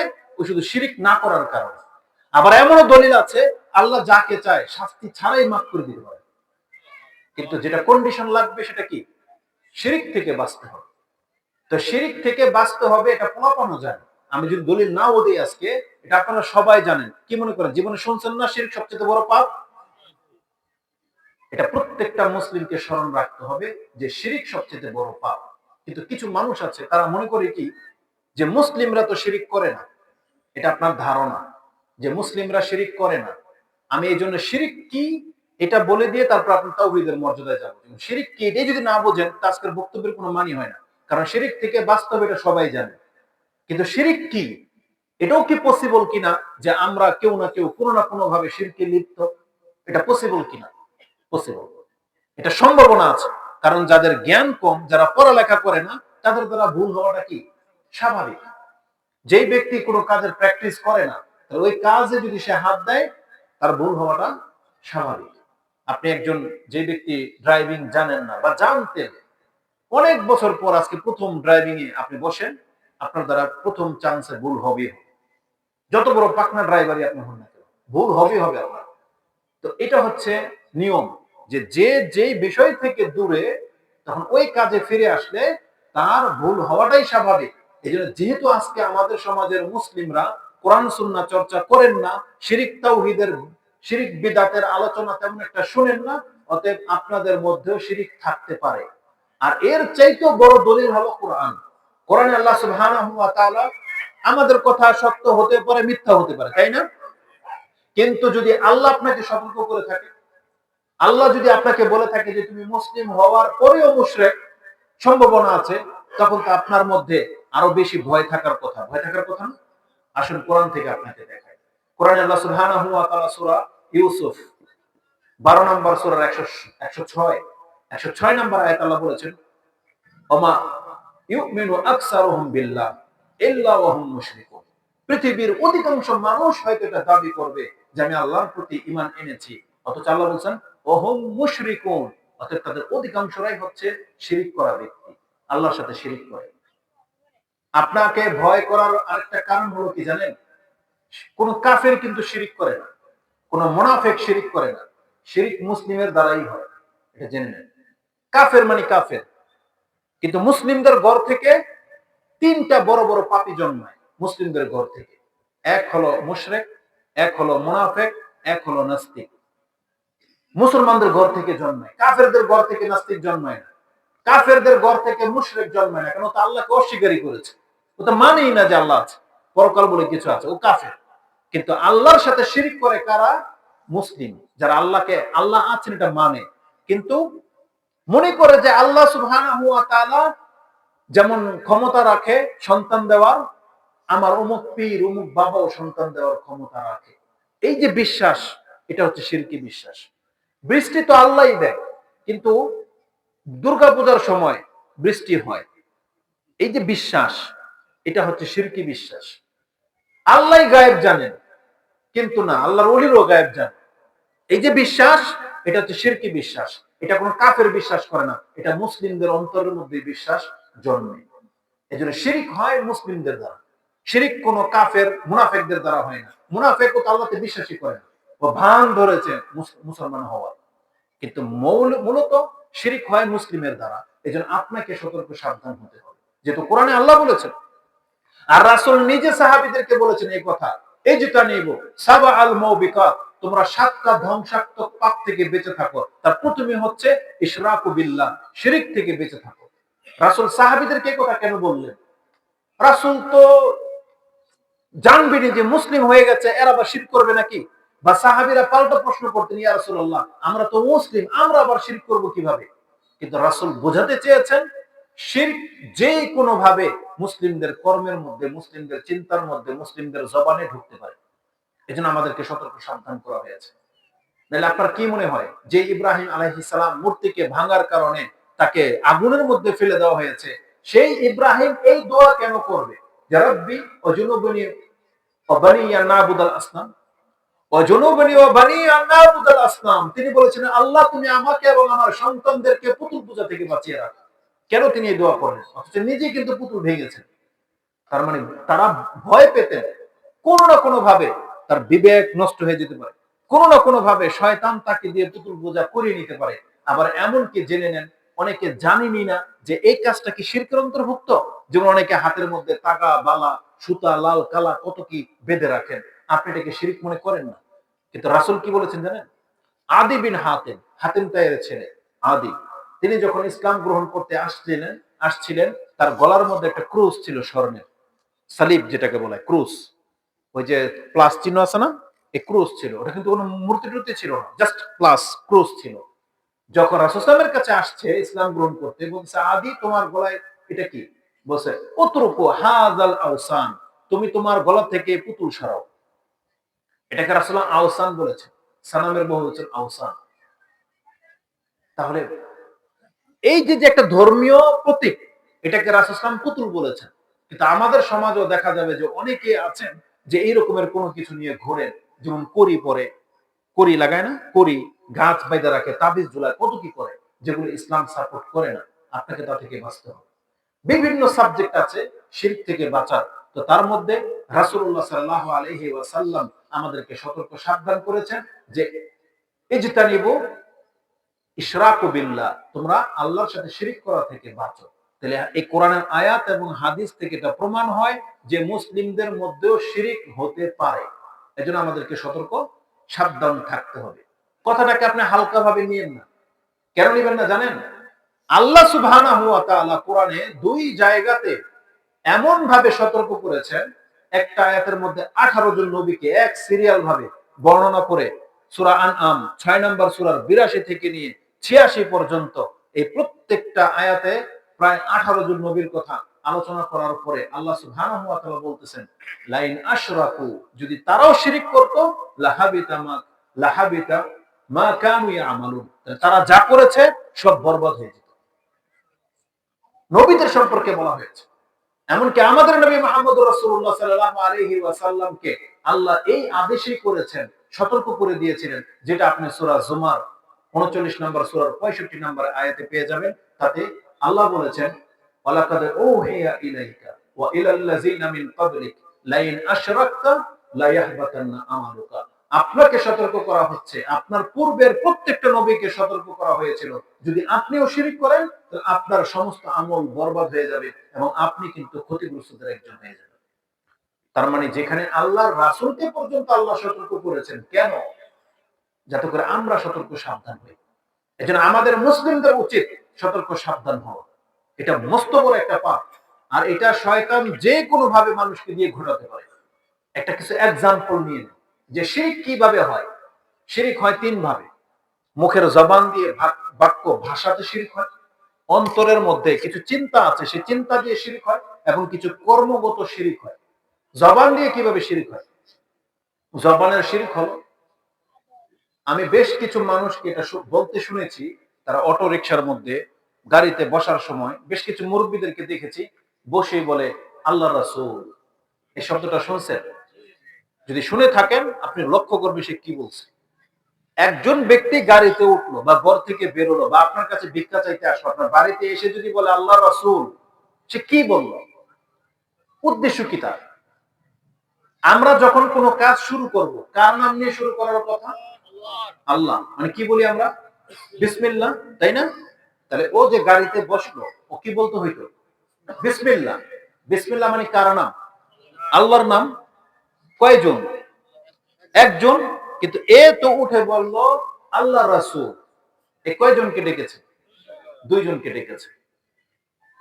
অথচ এ কি বোঝে? এই মুরব্বীকে তাকে শিক্ষা দেওয়া হয়েছে যে এখানে রাসূলকে ডাকা যায় না। আমাদের সমাজের যারা ওই মাজার কবর পূজারী, তারা এটাকে মুহাব্বতের ডাক বলে। এটা হচ্ছে মুহাব্বত। অথচ এই মুহাব্বত তো আল্লাহ সুবহানাহু ওয়া তাআলা আমাদেরকে শেখায়। এইভাবে মুহাব্বত করতে এটা না সাহাবীরা করেছেন আর না রাসূল আমাদেরকে শিক্ষা দিয়েছেন। বরং এখানে আল্লাহর সাথে সম্পর্ক করে দেওয়া হয়েছে রাসূল সাল্লাল্লাহু আলাইহি ওয়াসাল্লামকে। অথচ তাকে তো জপতে বলা হয়নি, বরং ডাকতে বলা হয়েছে আল্লাহকে। বরং আল্লাহ নিষেধই করে দিয়েছেন আল্লাহর সাথে কোনো একজনকেও জোড়া দেওয়া যাবে না, কোনো একজনকেও না। এটা কি কোরআনে নাই? সূরা জিন ৭২ নম্বর সূরার ১৮ নম্বর আয়াতে আল্লাহ বলে দিয়েছেন ওয়ান্নাল মাসাজিদা লিল্লাহি ফালা তাদউ মা আল্লাহি আহাদা। দেখো এই পৃথিবীর পুরো জায়গাটা হচ্ছে আল্লাহর জন্য, সিজদার জায়গা আল্লাহর জন্য। এটা ট্রান্সলেট এমন হবে যে পুরো পৃথিবীতে যেখানে সিজদা করা হোক না কেন এটা হচ্ছে আল্লাহর জন্য। আবার ট্রান্সলেট এটাও পাবেন, সিজদা করা হয় কি দিয়ে? কপাল দিয়ে করা হয় না? অতএব এই জায়গাটা কার? আল্লাহ। এটা যদি নামাতে হয় একমাত্র আল্লাহর জন্য নামবে, অন্য কারো জন্য নামবে না, কারণ এটা হচ্ছে আল্লাহ। তারপর আল্লাহ বলেছেন ওয়ালা তাদউ মা আল্লাহি আহাদা, আল্লাহর সাথে কোনো একজনকেও ডাকবে না। এই যে আহাদ শব্দটা যে আছে, আপনি সূরা ইখলাস এটা পেয়েছেন না? সূরা ইখলাসে কি আছে? কুল হুয়াল্লাহু আহাদ, মানে আল্লাহ দুইজন, এরকম। তাহলে আহাদ মানে যদি এক হয়, তাহলে আল্লাহ বলেছেন আমাকে ডাকার সময় আমার সাথে আর কোনো একজনকেও ডাকবা না। তাহলে আপনি তো আল্লাহ রাসূল বলে রাসূলকে জড়িয়ে দিলেন। কোরআনের কোথাও কি আল্লাহ কথা বলেছেন যে আমার সাথে আমার রাসূলকেও ডাকো? দেখাইতে পারবেন আপনি? দেখাইতে পারবেন না। তাহলে শয়তান মহব্বতের সুর নিয়ে এইভাবে মানুষের মধ্যে শিরকের অনুপ্রবেশ ঘটায়। বরং আমি আপনাকে দেখাবো এই ধরনের কথাকে রাসূলের কানে শুনতে পেলে রাসূল সাথে সাথে প্রতিবাদ করেছেন, নিষেধ করেছেন। একজন সাহাবী, মুসনাদে আহমদে সেই হাদিস আসছে, একজন সাহাবী বলতেছে মাশাআল্লাহু ওয়া শি'তা ইয়া রাসূলুল্লাহ, আল্লাহ যা চায় আপনি যা চান তাই হবে। বলছে সুবহানাল্লাহ, আজালতানি লিল্লাহি নিদ্দান, তুমি আমাকে আল্লাহর সাথে অংশীদার বানিয়ে দিলা। বাল কুলু মাশাআল্লাহু ওয়াহদা, বরং তুমি বলো আল্লাহ একা যা চায় তাই হয়। এটা না ইসলাম? তার মানে রাসূল বলতেছেন আমি চাই মানে আল্লাহ একা যা চান তাই হবে। আর তার বাস্তব প্রমাণ হলো রাসূলুল্লাহ সাল্লাল্লাহু আলাইহি ওয়াসাল্লাম, তিনি কি চেয়েছিলেন না তার চাচা ইসলাম গ্রহণ করে নিক? চান নাই তিনি? কত আপ্রাণ চেষ্টা করেছেন না? কেঁদেছেন? আল্লাহ কি বলেছেন? ইন্নাকা লা তাহদি মান আহবাবতা ওয়ালাকিন্নাল্লাহা ইয়াহদি মান ইয়াশা। আপনি যাকে ভালোবাসেন তাকে হেদায়েত করার ক্ষমতা আপনার মধ্যে নাই। তার মানে মুহাম্মদ সাল্লাল্লাহু আলাইহি ওয়াসাল্লাম আপনি চাইলেই এটা হবে না। কারণ আল্লাহর ফয়সালা যে আপনার চাচা ইসলাম গ্রহণ করতে পারবে না। এইজন্য রাসূল বলেছেন যে আমি চাই মানে আল্লাহ একা যা চান তাই হয় পৃথিবীতে। অন্য কোন ব্যক্তির চাওয়া পাওয়াতে পৃথিবীর কিছুই আসা যায় না। অতএব তাহলে আপনি বিচারটা এইভাবে করেন, যদি আমাদের রাসূলের চাওয়াটা এখানে আল্লাহর সাথে না মানায়, তাহলে আল্লাহ চাচ্ছেন আপনার সন্তান এখন হবে না পরে হবে, তাহলে আপনি এটা কিভাবে ডিসাইড করে নিলেন যে আল্লাহর ওলি বললে বাচ্চা হবে? এটা কিভাবে হতে পারে? যেখানে রাসূল এখানে অংশ পাচ্ছে না, তাহলে আপনি সেই ক্ষমতাটা একজন সালা পাগলাকে দিয়ে দিলেন, একজন বাবা আপনার পীরকে দিয়ে দিলেন। কিসের ভিত্তিতে? আল্লাহ সুবহানাহু ওয়া তাআলা এই দলিল প্রমাণ নাযিল করেন, এটা আপনার মনের বানানো নাটক, এটা আপনার সাজানো ব্যাপার শুধুমাত্র, যেটা আপনি মুসলিমদেরকে ধোঁকা দিচ্ছেন। ইসলাম কোনদিন এটা সাপোর্ট করে না। রাসূলুল্লাহ সাল্লাল্লাহু আলাইহি ওয়াসাল্লামের সামনে সম্মানিত যে কোনো ধরনের ত্রুটিপূর্ণ কোনো কথা আসলে রাসূল সাথে সাথে সেটাকে রোধ করে দিতেন। আরেকটা হাদিস নিয়ে নেন, আনাস রাদিয়াল্লাহু তাআলা সম্ভবত বর্ণনা করেছেন, যেটা ইমাম মুসলিম তার জুমার ৮ নম্বর অধ্যায়ে এনেছেন। হাদিস 1895 তে সম্ভবত রয়েছে জুমার অধ্যায়ে। একজন সাহাবী রাসূলুল্লাহ সাল্লাল্লাহু আলাইহি ওয়াসাল্লামের সামনে খুতবা দিচ্ছেন। খাতাবা ইনদান নবী সাল্লাল্লাহু আলাইহি ওয়াসাল্লাম। খুতবার মধ্যে তিনি বলতে গিয়ে যে দুরূদ পড়ে না, বা যে খুতবার যে আরবি বাক্যগুলো পড়ে সেটা বলতেছে। তিনি বাক্যটা বলেছিলেন এইভাবে যে, ইয়া আইয়ুহান নাস, হে মানুষ তোমরা শুনো, মাইয়ুতিল্লাহ ওয়া রাসূলাহু ফাকাদ রাশাদ ওয়া মাইয়াসিহিমা ফাকাদ গাওয়া। যারা মাদ্রাসায় পড়ে তারা খুব ভালো করে বুঝবেন যে বাক্যের মধ্যে কি আছে। সেই সাহাবী বর্ণনা করতেছেন যে, হে মানুষ তোমরা শুনো, মাইয়ুতিল্লাহ ওয়া রাসূলা, যেই ব্যক্তি আল্লাহর অনুসরণ করবে, ইতাআত করবে এবং রাসূলের ইতাআত করবে, অনুসরণ করবে, ফাকাদ রাশাদ, সেই ব্যক্তি সঠিক রাস্তা পেয়ে যাবে। ওয়া মাইয়াসিহিমা, আর যেই ব্যক্তি এই দুই জনের বিরুদ্ধাচরণ করবে সেই ব্যক্তি গাওয়া, সে পথ হারাবে, সে বিপদগামী হবে। সে কোনো ভুল করেছে? এ সাহাবী ভাষাগত দিক থেকে মনে হচ্ছে যে কোনো ভুল করে নাই, কথা তো সত্য। যেই ব্যক্তি আল্লাহ এবং তার রাসূলের অনুসরণ করবে সে কি সঠিক রাস্তা পাবে, তাই না? এটাই তো সঠিক। আর যে আল্লাহ এবং তার রাসূলের বিরুদ্ধাচরণ করবে সে কি সঠিক রাস্তা পাবে? সে ভুল পথে যাবে। কিন্তু সে বাক্যটা বলেছিল ভুল, তার সেন্টেন্সটা ছিল ভুল। সে কি করেছে? দুইজনকে পৃথক পৃথক বর্ণনা না করে দ্বিবচন ব্যবহার করেছে, মানে দুইজনকে এক পার্সন বানিয়ে দিয়েছে। সে বলেছিল অমাইয়াসিহিমা, যারা এই দুইজনের বিরুদ্ধাচরণ করবে, ফাকাদে গাওয়া, তাহলে সেই ব্যক্তি ধ্বংস হবে। রাসূল সাল্লাল্লাহু আলাইহি সাল্লাম শুনে এমন রেগে গেলেন, তার বলেন বেসাল খাতিবা আনতা, তুমি একটা মন্দ বক্তা, তুমি একটা নোংরা বক্তা, তুমি তুমি করলা কি, ভাষাটা কি বললা? বাল কুলু, তুমি এইভাবে বলতে হইতো ওমাইয়াসিল্লাহ ওয়া রাসূলা, যেমন তুমি প্রথম বলেছিলা ওমাইয়ুতিল্লাহ ওয়া রাসূল, যে ব্যক্তি আল্লাহ এবং তার রাসূলের অনুসরণ করলো। তাহলে পরের বাক্যটা তোমাকে এইভাবে বলতে হইতো যে যে ব্যক্তি আল্লাহ এবং তার রাসূলের বিরুদ্ধাচরণ করবে, এইভাবে বলতে হইতো। আর তুমি দুই বচন লাগাই দিলা যে দুইজনের বিরুদ্ধাচরণ করবে। তারা আল্লাহর মুহাম্মদ কি দুইজন নাকি? একজন হচ্ছেন স্রষ্টা, একজন হচ্ছেন সৃষ্টি। স্রষ্টা আর সৃষ্টি কোনদিন দ্বিবচন হয় না। সৃষ্টির মধ্যে দ্বিবচন হয়, এক বচন, বহু বচন, দ্বিবচন এটা হয় সৃষ্টির মধ্যে। আল্লাহর সৃষ্টির মধ্যে দ্বিবচন হয় না। কিন্তু এই সাহাবী এতটা ভুল করে ফেলেছিল, সে দ্বিবচন ব্যবহার করে দিয়েছে। রাসূল বলেন বেসাল খাতিবা আনতা, তুমি একটা মন্দ নিকৃষ্ট বক্তা। তার মানে রাসূল কাউকে ছাড় দেয়নি। যেখানে আল্লাহর সাথে নাফরমানি জনিত, শিরক জনিত কোনো বাক্যকে উচ্চারণ করেছে, রাসূল সেখানে তাকে থামিয়ে দিয়েছে।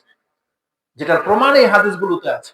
রাসূল নিজের জন্য এটা পছন্দ করে নাই যে আমাকে নিয়ে মানুষ বাড়াবাড়ি করবে। একজন বলতেছে ইয়া সাইয়্যিদানা ইবনু সাইয়্যিদিনা, ইয়া খায়রানা ইবনু খায়রিনা, এভাবে বলতে বলতে অনেকগুলো বাক্য বলেছে। রাসূল বলছে ইয়া আইয়ুহান নাস কুলু লিকাউলিকুম, তোমরা তোমাদের কথা বলতে থাকো, শয়তান যেন তোমাদেরকে বিভ্রান্ত করতে না পারে। তোমরা ভালো করে জেনে রাখো, ইন্নী আনা আব্দুল্লাহ ওয়া রাসূলুহু, আমি আল্লাহর বান্দা এবং তার রাসূল। ফাকুলু আব্দুল্লাহি ওয়া রাসূল, এটা আমার জন্য যথেষ্ট। রাসূল বলতেছেন আমি, আমাকে যদি কেউ বলে এটা আল্লাহর বান্দা এবং আল্লাহর রাসূল, এটা সম্মানের জন্য আমার জন্য যথেষ্ট, রাসূল বলতেছেন। কিন্তু বাড়াবাড়ি করতে গিয়ে তোমরা মরিয়মের পুত্র ঈসার মতো বাড়াবাড়ি করে ফেলো না। কি বলেছিলেন? ওয়ালা তাতরুনি কামা আতরাতিন নাসারা ইবনু মারইয়াম, তোমরা আমাকে নিয়ে বাড়াবাড়ি করবে না যেমনটা খ্রিস্টানদেরকে বাড়াবাড়ি করার কারণে ধ্বংস করা হয়েছে। খ্রিস্টানরা ঈসা আলাইহিস সালামকে মর্যাদা দিতে দিতে দিতে আল্লাহই বানায় ফেলছে। আল্লাহই বানায় ফেলছে। এক জাতি তো আল্লাহর পুত্র বলেছিল, আর এক জাতি এসে স্বয়ং ঈসা আলাইহিস সালামকে আল্লাহ হিসেবে গ্রহণ করে নিয়েছে। আজকে আমাদের সমাজে মুহাম্মদ সাল্লাল্লাহু আলাইহি ওয়াসাল্লামকে সম্মান দিতে দিতে কিছু কিছু জায়গায় এমন পর্যায়ে পৌঁছে দিয়েছে যে পারলে তাকে আল্লাহ হিসেবে গ্রহণ করে ফেলবে। আর কিছু মাজার পূজারের ভক্তদের গানের মধ্যে এই কথাটা আছে। পাকিস্তানে এইসব বেশি শুনতে পাওয়া যায়, আফগানিস্তান ওইসব জায়গাগুলোতে। যে আমি তো অতটা উর্দু বুঝি না, কিন্তু বাক্যটা তাদের এরকম, জো থা ইস্তাউই আরশ পর আহাদ বনকর উতারপাড়া মদিনা পে মুস্তফা বানকার, এইভাবে তারা বলে, মানে যিনি আরশের উপরে আহাদ হয়ে আছেন তিনি মূলত মদিনায় মুস্তফা হয়ে আসছেন। বুঝছেন? এটা ওদের কাব্য, ওদের কবিতা, ওদের গল্পের মধ্যে এইসব কথাবার্তা আছে। কিন্তু এগুলোকে মানুষ লুফে নেয়। বুঝছেন? বলছে আহাদ আর আহমদের মধ্যে কি পার্থক্য? এটা মিম, মানে আহাদ হচ্ছেন আল্লাহ আর আহমদ হচ্ছেন মুহাম্মদ সাল্লাল্লাহু আলাইহি সাল্লাম। শুধু মিমের পার্থক্য, মিমটা সরাই দিলেই ও তো ওহী হে। এটা উর্দুর এইভাবে বলে, কিন্তু বাংলাদেশের মানুষ হয়তো এইভাবে শুনে নাই, যার পর তার কাছে আশ্চর্যজনক লাগবে। কারণ বাংলাদেশের যেভাবে কেউ বলে তো ঠিকই বলবে, এটা একটা মানে মুশরিক, ডাইরেক্ট বলে দিবে, তাই না? এই জন্য বাংলাদেশে শয়তান খুব চালাকির সাথে কাজ করে। আপনি একটা জিনিস লক্ষ্য করে দেখেছেন, তারা বলে যে আল্লাহর ওলিরা জিন্দা করতে পারে। আল্লাহর ওলিরা কি করতে পারে? জিন্দা করতে পারে। এখানে একটা মজার কথা আপনাকে বলে দিই। কোরআনে আল্লাহ সুবহানাহু ওয়া তাআলা বলতেছেন, জিন্দা তো মুর্দাকে জিন্দা তো করতে পারে একমাত্র আল্লাহ। কি করতে পারে? একমাত্র আল্লাহ। এটা মাথায় রাখেন। মানে এই মুর্দাটাকে এখন যদি জিন্দা কেউ করতে পারে, আল্লাহ বলেছে এটা আল্লাহর কাজ। কার কাজ? আল্লাহর কাজ। এখন আপনি দাবি করতেছেন এটা আল্লাহর ওলি জিন্দা করে দেখাইছে। তার মানে আপনি কি বুঝাতে চাইলেন জানেন? শব্দটা বলেছেন আল্লাহর ওলি, কিন্তু আপনি বুঝাতে চাইলেন এটাই আল্লাহ, এটাই আল্লাহ, এটাই আল্লাহ আপনি বুঝাতে চাইলেন। যেমন সূরা আনআম ৬ নম্বর সূরার ৯০ নম্বর বা ৯৫ নম্বরে একটা আয়াত আছে। আল্লাহ সুবহানাহু ওয়া তাআলা বলেছেন, ফালিকুল হাব্বি ওয়ান নাওয়া। আল্লাহ হচ্ছেন বীচিকে বিদীর্ণ করে অঙ্কুরিত করেন। ফালিকুল হাব্বি ওয়ান নাওয়া। ইউখরিজুল মাইয়িতা মিনাল হাইয়্যি ওয়া ইউখরিজুল মাইয়িতা মিনাল হাইয়্যি যালিকুমুল্লাহ। এটাই তো আল্লাহ। মানে যিনি মুর্দা থেকে জিন্দা বের করেন, জিন্দা থেকে মুর্দা করে দেন, এটা কে? যালিকুমুল্লাহ। এটাই তো আল্লাহ। এটা আল্লাহ বলেছেন কোরআনে, যেটা সূরা আনআমে পেয়ে যাবেন।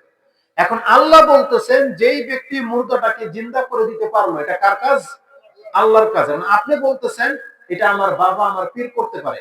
তার মানে তাহলে আপনি এটা বলেন না কেন যে উনি আল্লাহ? কেন বলে না? এ কথা বললে টিকতে পারবে? এই জন্য চালাকি করে কি করেছে জানেন? ডাইরেক্ট আল্লাহ না বলে বলতেছে এটা আল্লাহর ওলি, ওই ওলি যোগ করে দিয়েছে। এখন আপনারা ধোঁকা খেয়ে গেছেন। মানে আপনার মাথা থেকে এটা সরে গেছে যে জিন্দা করার ক্ষমতা তো এটা আল্লাহ, এটা আল্লাহর ওলির কাজ না। কিন্তু এ চালাকি করে তার পীরকে, তার বাবাকে ডাইরেক্ট আল্লাহ বলেই বিশ্বাস করে নিয়েছে, কিন্তু আপনার কাছে বলতে সাহস পাচ্ছে না। এই জন্য আল্লাহর সাথে ওলি শব্দ যোগ করে দিয়েছে, যেটা আল্লাহর ওলির কাজ। কিন্তু আল্লাহ কি বলেছেন কোরআনে? না, এটা আল্লাহর ওলির কাজ না, তো এটা আল্লাহরই কাজ। তাহলে আপনার সাহস থাকলে, ক্ষমতা থাকলে বলেন তো দেখি আমার পীর আল্লাহ, বলেন তো। কিন্তু জাতি এটা গ্রহণ করবে না। এই জন্য শয়তান সেখানে কি করেছে?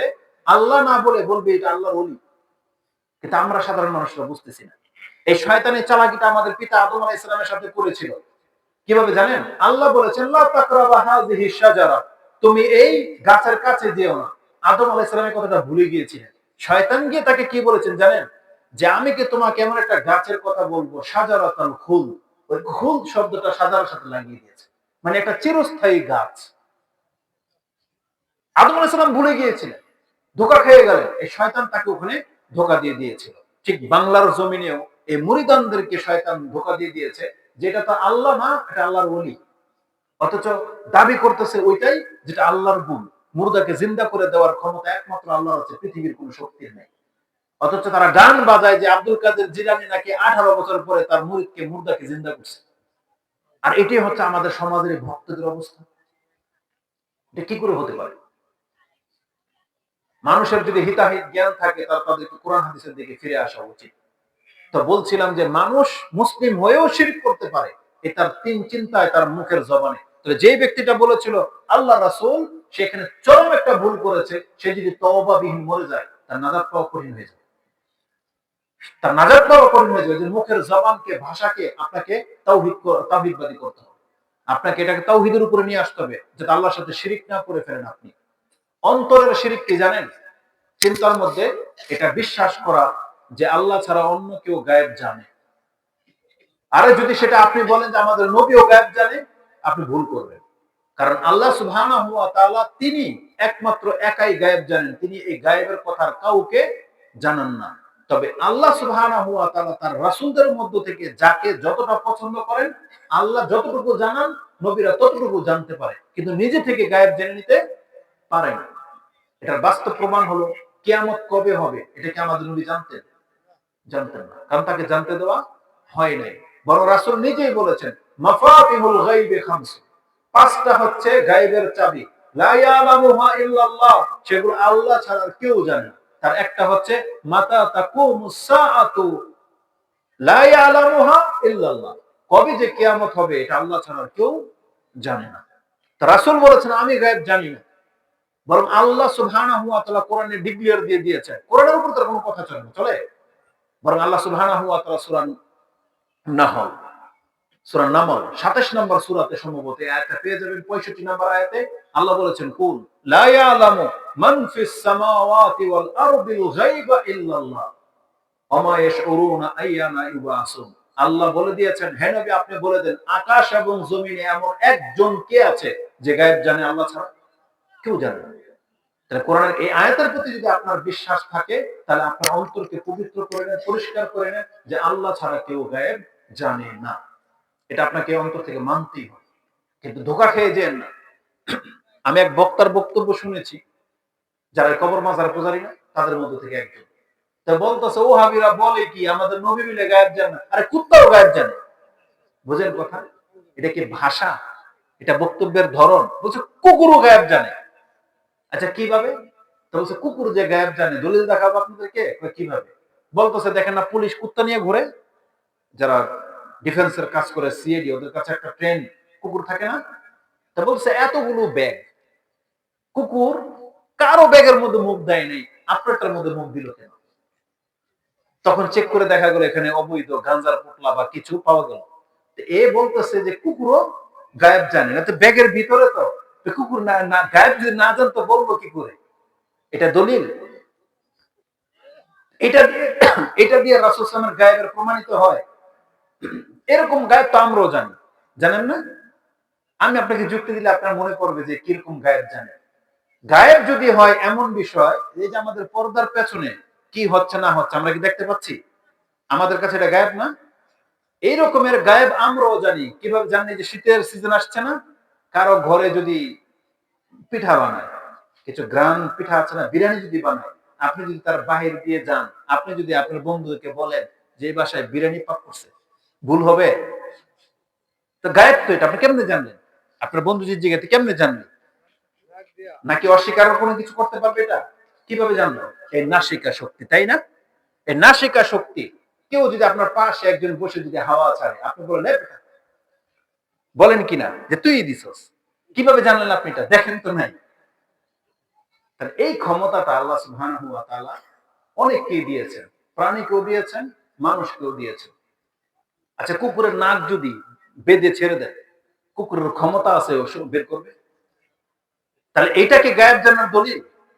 অথচ কোরআনকে তারা কিভাবে মানুষের কাছে গুমরাহ করে দেয়, যে এইভাবে যুক্তি দিলে তো ভক্তরা মনে করে কথা তো ঠিকই, যিনি রাসূল দু জাহানের বাদশা, তিনি কিভাবে গায়েব না জানবেন? রাসূল সাল্লাল্লাহু আলাইহি ওয়াসাল্লাম গায়েব না জানলে কবরের ভিতরে যে আযাব হচ্ছিল এটা কিভাবে বলে দিল সাহাবীদেরকে যে দেখো দুই কবরে আযাব হচ্ছে? এটা তাদের যুক্তি। আমরা কি বলবো? এটা আল্লাহ তাকে জানিয়েছেন, সেজন্য তিনি জানেন। তো এইভাবে অনেকগুলো বিষয় আপনার কাছে তুলে ধরা সম্ভব, কিন্তু আপনাকে শুধু কোরআন হাদিসটাকে মেনে চলতে হবে। আজকে পৃথিবীর মানুষকে এমন ভাবে যুক্তি দিয়ে গুমরাহ করে দেওয়া হচ্ছে, কিন্তু মানুষ মনে করে যে এটাই ঠিক। কারণ আমার হুজুর কি কম বোঝে? না, আপনার হুজুরের কথাতে যদি কোরআন হাদিসের দলিল থাকে আপনি মেনে নেবেন।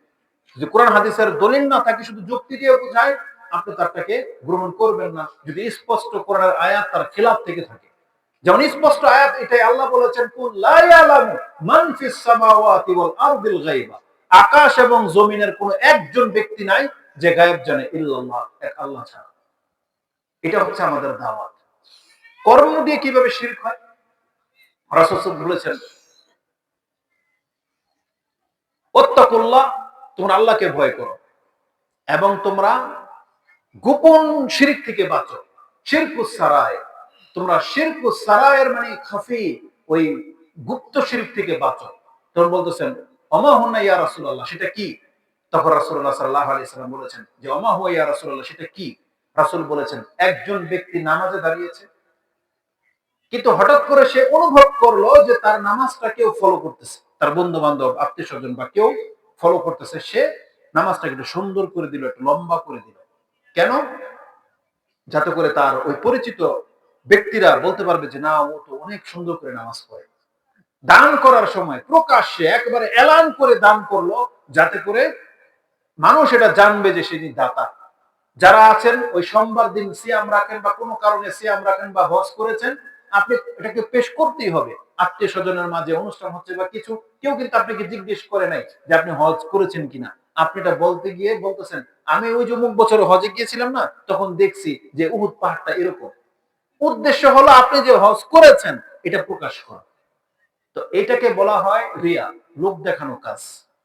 যেমন আমরা কিছু ব্যক্তিদের, নেতাদের সম্পর্কে জানি, যারা হয়তো লাখ টাকা ডোনেট করবে, তার নাম যদি উপরে না থাকে এবং দাতা লেখা না থাকে, দানবীর এগুলো যদি লেখা না থাকে, সেই নাকি মন ক্ষুণ্ণ করে, এরকম প্রোগ্রামই আসে না। অথচ এগুলো কি জন্য হওয়া উচিত ছিল? নাজাতের জন্য, পরকালের জন্য। একজন ব্যক্তি যা কোনো ইবাদত করবে, এটা আল্লাহ সুবহানাহু ওয়া তাআলা বলেছেন তুমি তোমার রবকে সন্তুষ্ট করার জন্য করবে, তাহলে তুমি নাজাত পাবে। কোরআনে আল্লাহ সুবহানাহু ওয়া তাআলা আমাদেরকে বলে দিয়েছেন, যেই ব্যক্তি আল্লাহর সাথে সাক্ষাৎ করা কামনা করো, যে তুমি যদি চাও যে তোমার সাথে তোমার রবের সাক্ষাৎ হোক, আল্লাহ সুবহানাহু ওয়া তাআলা বলেছেন মান কানা ইয়ারজু লিকা রাব্বিহি ফালইয়ামাল আমালান সালিহান ওয়া লা ইউশরিক বিইবাদাতি রাব্বিহি আহাদা। তাহলে সে যেন ভালো কাজ করে, আর ভালো কাজ করতে গিয়ে আল্লাহর সাথে যেন শরীক না করে, অন্য কাউকে উদ্দেশ্য না বানায়। দুনিয়ার কোনো লোভ, দুনিয়ার কোনো মানুষের কাছে ফেমাস হওয়া, দুনিয়ার কাছে পপুলারিটি, এগুলো যেন তার উদ্দেশ্য না থাকে, তার এই ব্যক্তি কিন্তু শিরকের মধ্যে লিপ্ত হয়ে যায়। তখন আল্লাহ সুবহানাহু ওয়া তাআলা তার এই পুরো বক্তব্যকে, তার পুরো লাইফের নামাজ দান সাদকাকে তার চেহারার মধ্যে ছুঁড়ে মারবে। ইমাম মুসলিম সে হাদিস কোট করেছেন, যেটা আপনি ৫৫ নম্বর অধ্যায়ে পেয়ে যাবেন। রাসূলুল্লাহ সাল্লাল্লাহু আলাইহি ওয়াসাল্লাম বলেন, ক্বালা আল্লাহু আযজা ওয়া জাল আনা আগনা শুরাকাই আনিশ শিরক। আমি শিরক থেকে মুক্ত, অংশীদারিত্ব থেকে আমি মুক্ত। মান আমিলা আমালান আশরাকা ফিহি মাই গায়রি তারাকতুহু ওয়া শিরকাহু। যেই ব্যক্তি এমন কোন কর্ম করলো আর তার সাথে আমার সাথে অংশীদার সাব্যস্ত করে দিল, অন্য কাউকে সন্তুষ্ট জুড়ে দিল, আল্লাহ বলেছেন আমি ওকে এবং কর্মকে ছুঁড়ে ফেলে দিই। তারাকতুহু ওয়া শিরকাহু। ও যে শিরক করেছে, যে কর্মটা, ওকে সহ এই কর্মটাকে আমি প্রত্যাখ্যান করে দেব। এবং আল্লাহ সুবহানাহু ওয়া তাআলা সূরা মায়দাতে বলেছেন, ওয়াকাদিমনা ইলা মা আমিলু মিন আমালিন ফাজআলনাহু হাবাআম মানসুরা। আল্লাহ সুবহানাহু ওয়া তাআলা সূরা মায়দা, অথবা এটা আপনি সূরা ফুরকানের মধ্যে পেয়ে যাবেন।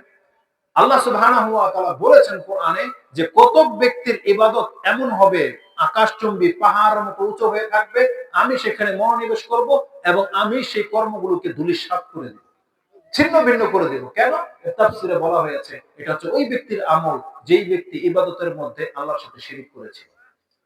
এজন্য প্রত্যেকটা মুসলিমের নৈতিক দায়িত্ব এটা, যে আপনি শিরক করা থেকে বেঁচে থাকবেন। এবার আসুন আমি সংক্ষিপ্ত করে দিই, যেহেতু অনেক সময় হয়ে গেছে। ইমাম তিরমিজি রাহিমাহুল্লাহ, তিনি তার কিতাবে একটা হাদিস এনেছেন, যেটা আপনি 3450 নম্বরে পেয়ে যাবেন। একটা হাদিস বলবো, তার আগে কোরআনের একটা আয়াত আপনাকে বলে দেই আপনার মর্যাদার উপলক্ষে। কোরআনে আল্লাহ সুবহানাহু ওয়া তাআলা সূরা আনআম 6 নম্বর সূরার 82 নম্বর আয়াতে বলেছেন, এই পৃথিবীর মানুষ তোমরা জেনে রাখো, যারা আল্লাহর প্রতি ঈমান এনেছো, আল্লাযীনা আমানু ওয়া লাম ইয়ালবিসু ঈমানাহুম বিযুলমিন উলাইকা লাহুমুল আমনু ওয়া হুম মুহতাদুন। আল্লাহ বলেছেন, নিশ্চয়ই যারা আল্লাহর প্রতি ঈমান আনলো এবং এই ঈমানের সাথে জুলমের সংমিশ্রণ ঘটাইলো না, আমি আল্লাহ তাকে দুনিয়া এবং পরকালের সার্বিক নিরাপত্তা দিয়ে দিব। উলাইকা লাহুমুল আমনু ওয়া হুম মুহতাদুন। আর এরাই হচ্ছে হেদায়েত প্রাপ্ত। মরার পর থেকে, কবরের জীবন থেকে একবারে হাসরের মাঠ পর্যন্ত যত নিরাপত্তা লাগে, আল্লাহ বলেছেন আমি তাকে দিয়ে দিব, যেই ব্যক্তি আমার সাথে শিরিক করে। এর জুলুম মানে হচ্ছে শিরিক। সাহাবায়ে কেরামরা জিজ্ঞাসা করেছে, ইয়া রাসূলুল্লাহ আইয়ুনা লাম ইয়াজলিম নাফসা, আমাদের মধ্যে এমন কে আছে যে নিজের নফসের উপর জুলুম করে নাই? তখন রাসূল বলেছেন, না, তোমরা এটার অর্থ বুঝো নাই, বরং এখানে জুলুম মানে হচ্ছে শিরক। আলাম তাসমা, তোমরা কি শোনো নাই?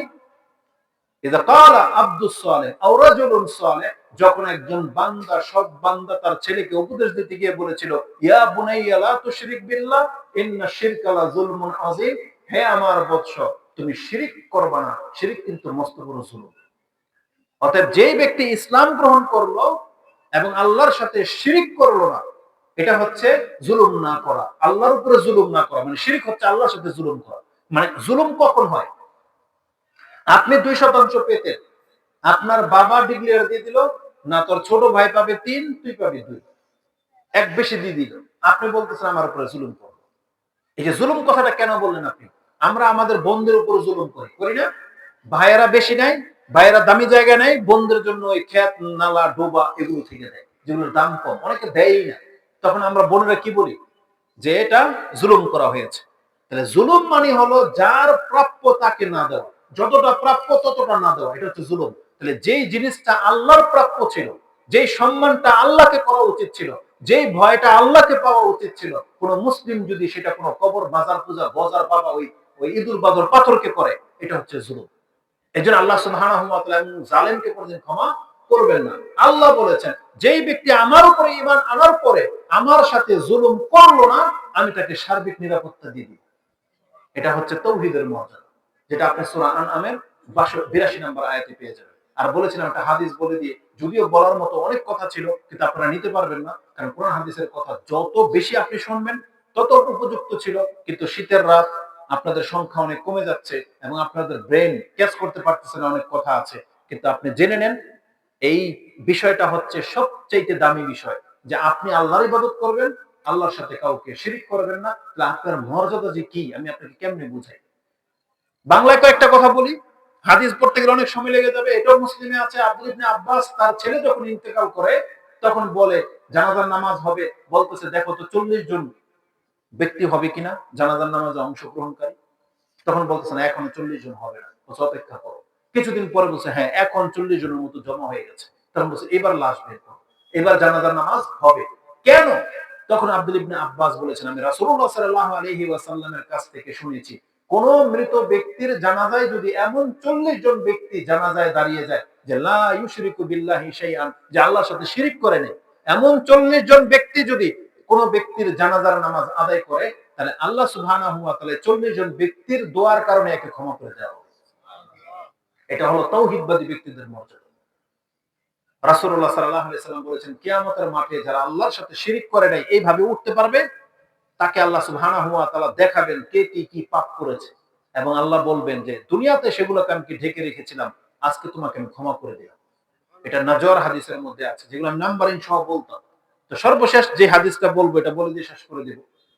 ইমাম তিরমিজি রাহিমাহুল্লাহ সেই হাদিস বর্ণনা করেছেন, আনাস রাদিয়াল্লাহু তাআলা তার বর্ণনাকারী, 3450 নম্বরে হাদিস আপনি পেয়ে যাবেন, দোয়ার অধ্যায়। রাসূলুল্লাহ সাল্লাল্লাহু আলাইহি সাল্লাম বলেছেন, আল্লাহ ডেকে বলতেছেন পৃথিবীর মানুষকে, ইয়া ইবনে আদম ইন্নাকা মা দাআউতানি ওয়া রাজাউতানি গাফারতু লাকা আলা মা কানা ফিক ওয়া লা উবারি।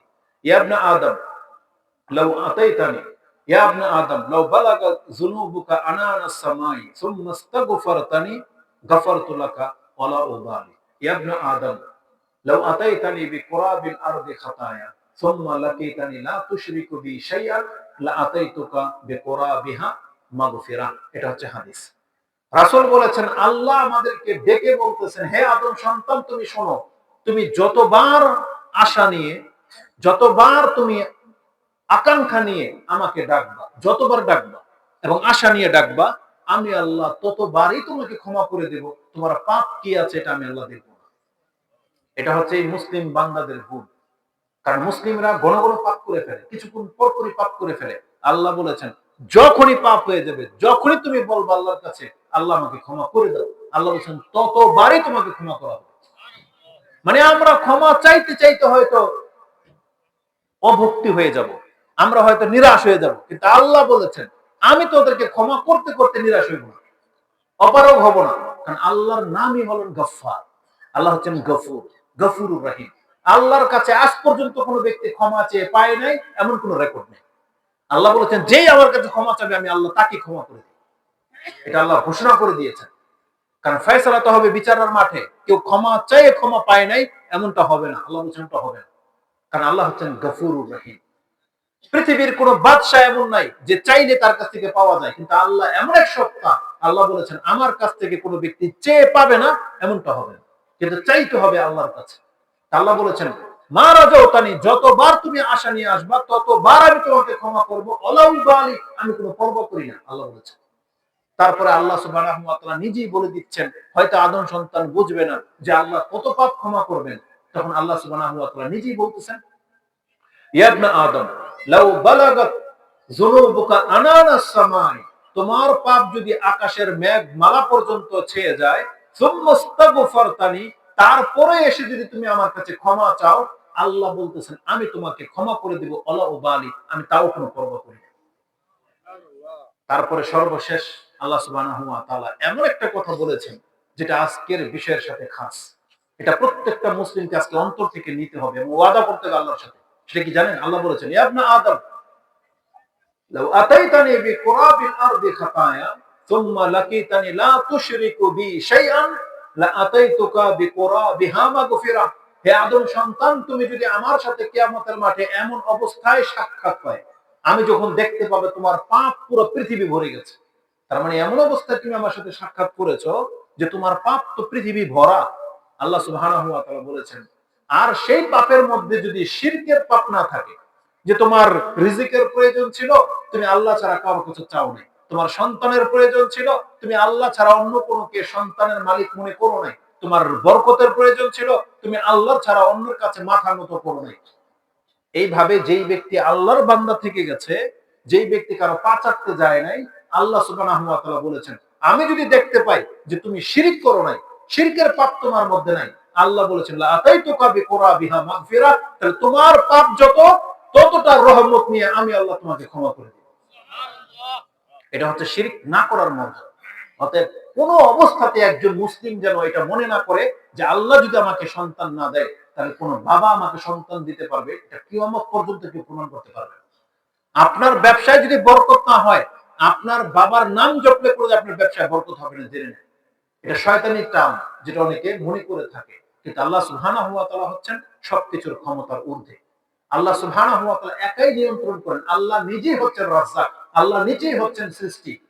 কোন ব্যক্তি যদি কোন ব্যক্তিকে সন্তান দিতে পারতো, তাহলে আল্লাহ কোরআনে এই কথা বলতেন না। সূরা লোকমান 31 নম্বর সূরার 11 নম্বর আয়াত আপনি দেখে নেন, আল্লাহ বলেছেন তোমার বিবেক থাকলে তুমি চোখ দিয়ে তাকাও তো দেখি, যা কিছু দেখতে পাচ্ছ এগুলো কার সৃষ্টি? আল্লাহ বলেছেন হাযা খালকুল্লাহ, এগুলো সব আল্লাহর সৃষ্টি। আরুনি মাযা খালাকাল্লাযিনা মিন দুনি, আমাকে দেখাও দেখি কোন একটা সৃষ্টি আমি আল্লাহ ছাড়া কে কি সৃষ্টি করেছে, দেখান দেখি। তার মানে আল্লাহ তো বলে দিয়েছেন সবকিছু আল্লাহর সৃষ্টি। আল্লাহু খালিকু কুল্লি শাইইন ওয়া হুয়া আলা কুল্লি শাইইন ওয়াকিল, যেটা সূরা জুমার 39 নম্বর সূরার 62 নম্বর আয়াতে পেয়েছেন। আল্লাহ বলেছেন আমি এগুলো সবগুলো সৃষ্টি করেছি এবং আমি হচ্ছেন রাজ্জাক, যেটা সূরা ফাতিরের 35 নম্বর সূরা 3 নম্বর আয়াতে পেয়েছেন। আল্লাহ বলেছেন আছে কেউ স্রষ্টা যে তোমাদেরকে রিজিক দিয়ে থাকে?